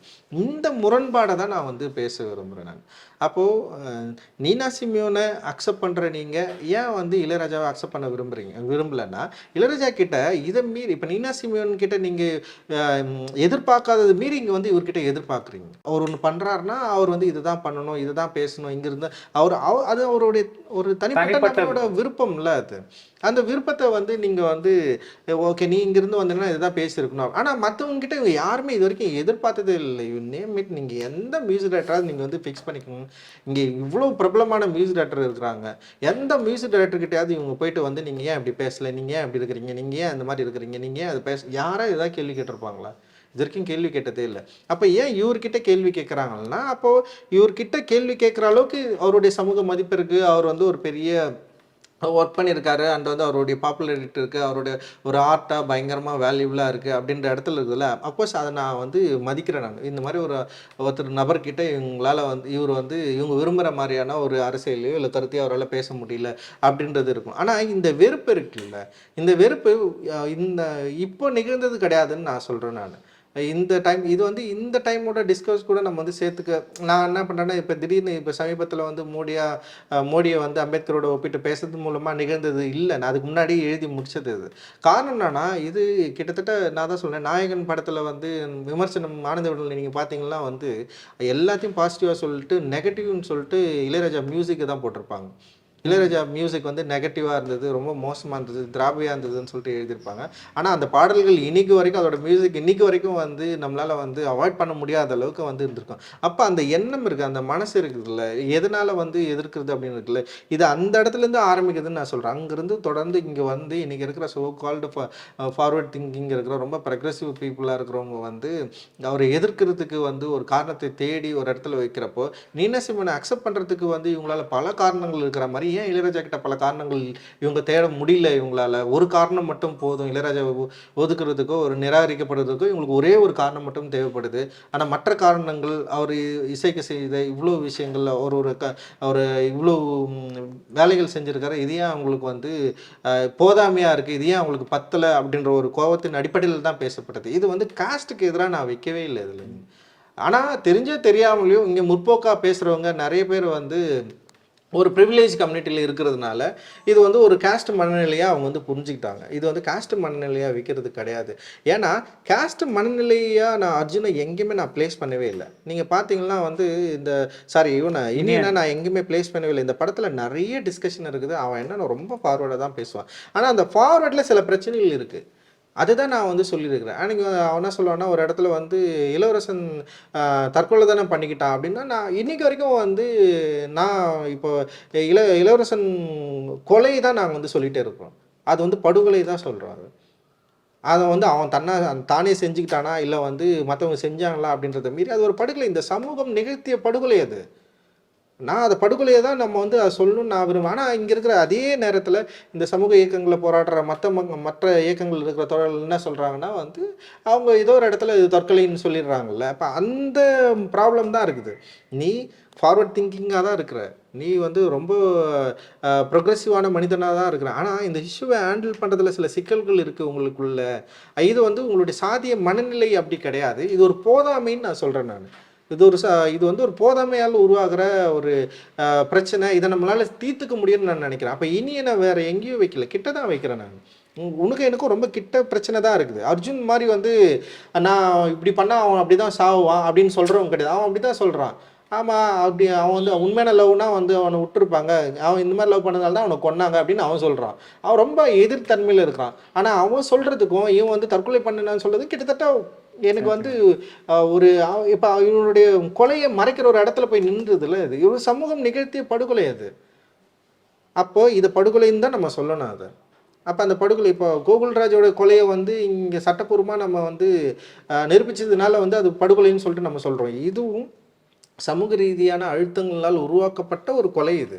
இது நேரடியாக செஞ்சாங்களா இல்லையான்றது வந்து விசாரணை இல்லை சட்டங்கள் இப்போ அது வந்து தீர்மானிக்கும். ஆனால் இந்த சமூகம் உருவாக்கிய கொலைன்னு நம்ம சொல்லணும். அப்போ இது வந்து என்னென்னா ஒரு ப்ரொக்ரெசிவ் பீப்புளுக்கும் அந்த ப்ரொக்ரெசிவ் நம்புகிற ஒரு நபருக்கும் உண்டான உரையாடல். இது வந்து சாதி எதிர் மனநிலை கிடையாது. அவர் வந்து ஒரு காஸ்ட் ஐடியாலஜியில் வந்து இளையராஜா பார்க்குறாரு அப்படின்றது வந்து அந்த ஜாதி மனநிலையிலிருந்து தான் இளையராஜாவை விமர்சிக்கிறாருன்றது கிடையாது. அதுதான் நான் சொல்கிறேன். நான் என்னுடைய ஆரம்ப காலகட்டத்தில், என்னுடைய கல்லூரி காலகட்டத்தில் வந்து இளையராஜாவை நிறைய நான் வந்து விமர்சித்திருக்கிறேன். அண்ட் வந்து அதுக்காக வந்து என்கிட்ட ஃபைட் பண்ணவரே ஒரு நான் தலித் தான். அவர் தான் வந்து என்கிட்ட பயங்கரமாக ஃபைட் பண்ணார். நீ எப்படி வந்து அவரை வந்து விமர்சிக்கலாம் அப்படிலாம் கிடையாது. அன்றைக்கி வந்து பெரியார் இஷ்யூ போயிட்டு இருந்தது. என்னென்னா பெரியார் படத்துக்கு அவர் வந்து இசையமைக்க மறுத்துட்டாருன்னு சொல்லிட்டு ஒரு பெரிய டிஸ்கஷன் ஸ்டார்ட் ஆச்சு. அதில் நிறைய ட்ரோல் பண்ணாங்க. அன்றைக்கி வந்து இந்த மாதிரி செல்ஃபோன்லாம் இதெல்லாம் கிடையாது. அன்றைக்கி பத்திரிகைகளில் பயங்கரமாக எழுதினாங்க. அன்றைக்கி வந்து நான் தொடர்ந்து அந்த சிறு பத்திரிகைகள் வாசிக்கிறதுனால அதில் நிறைய டிஸ்கஷன் அதை பற்றி போச்சு.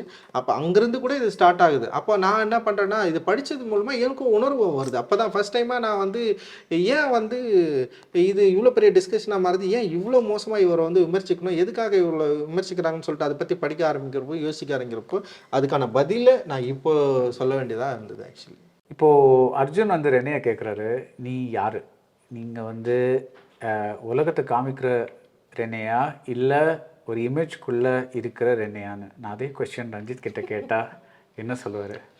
நான் வந்து யாருன்னா பர்சனலாக எனக்கு நிறைய விருப்பங்கள் இருக்குது, வெறுப்புகள் இருக்குது. ஆனால் என்னோடய பர்சனலில் ப்ரொஜெக்ட் பண்ண முடியாத அன்ப்ரிவிலேஜ் பர்சன் நான்.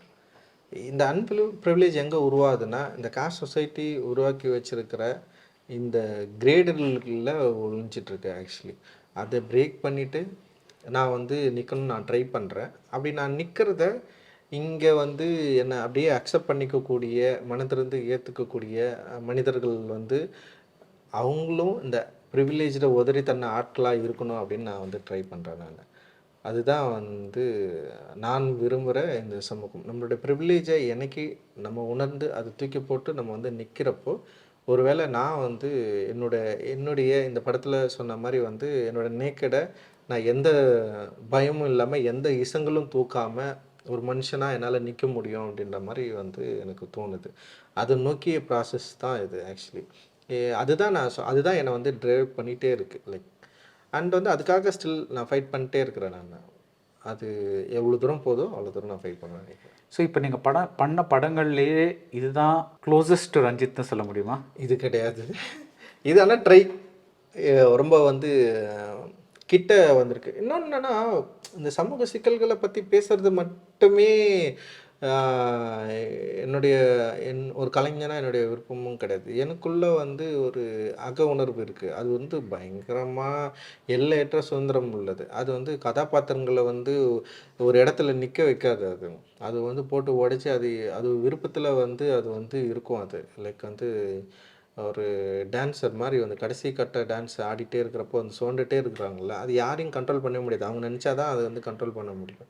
அப்போ அந்த கண்ட்ரோலில் இருக்க விரும்புகிற ஒரு கலைஞன் தான் நான். ஆக்சுவலி அதுக்கான முயற்சி வந்து ஃபர்ஸ்ட் வந்து எனக்கான நோக்கம் ஒன்று இருக்குது. அந்த நோக்கத்தோடு சேர்ந்து நான் அந்த இடத்த போய் அடையணும்னு நான் நினைக்கிறேன். ஸோ படத்தை பற்றி ஆக்சுவலி நிறையவே சொன்னீங்க அண்ட் ஆஸ் யூஷுவல் ஒரு விவாதம் ஆயிடுச்சு. So thanks for both. So thank you ரொம்ப நன்றி.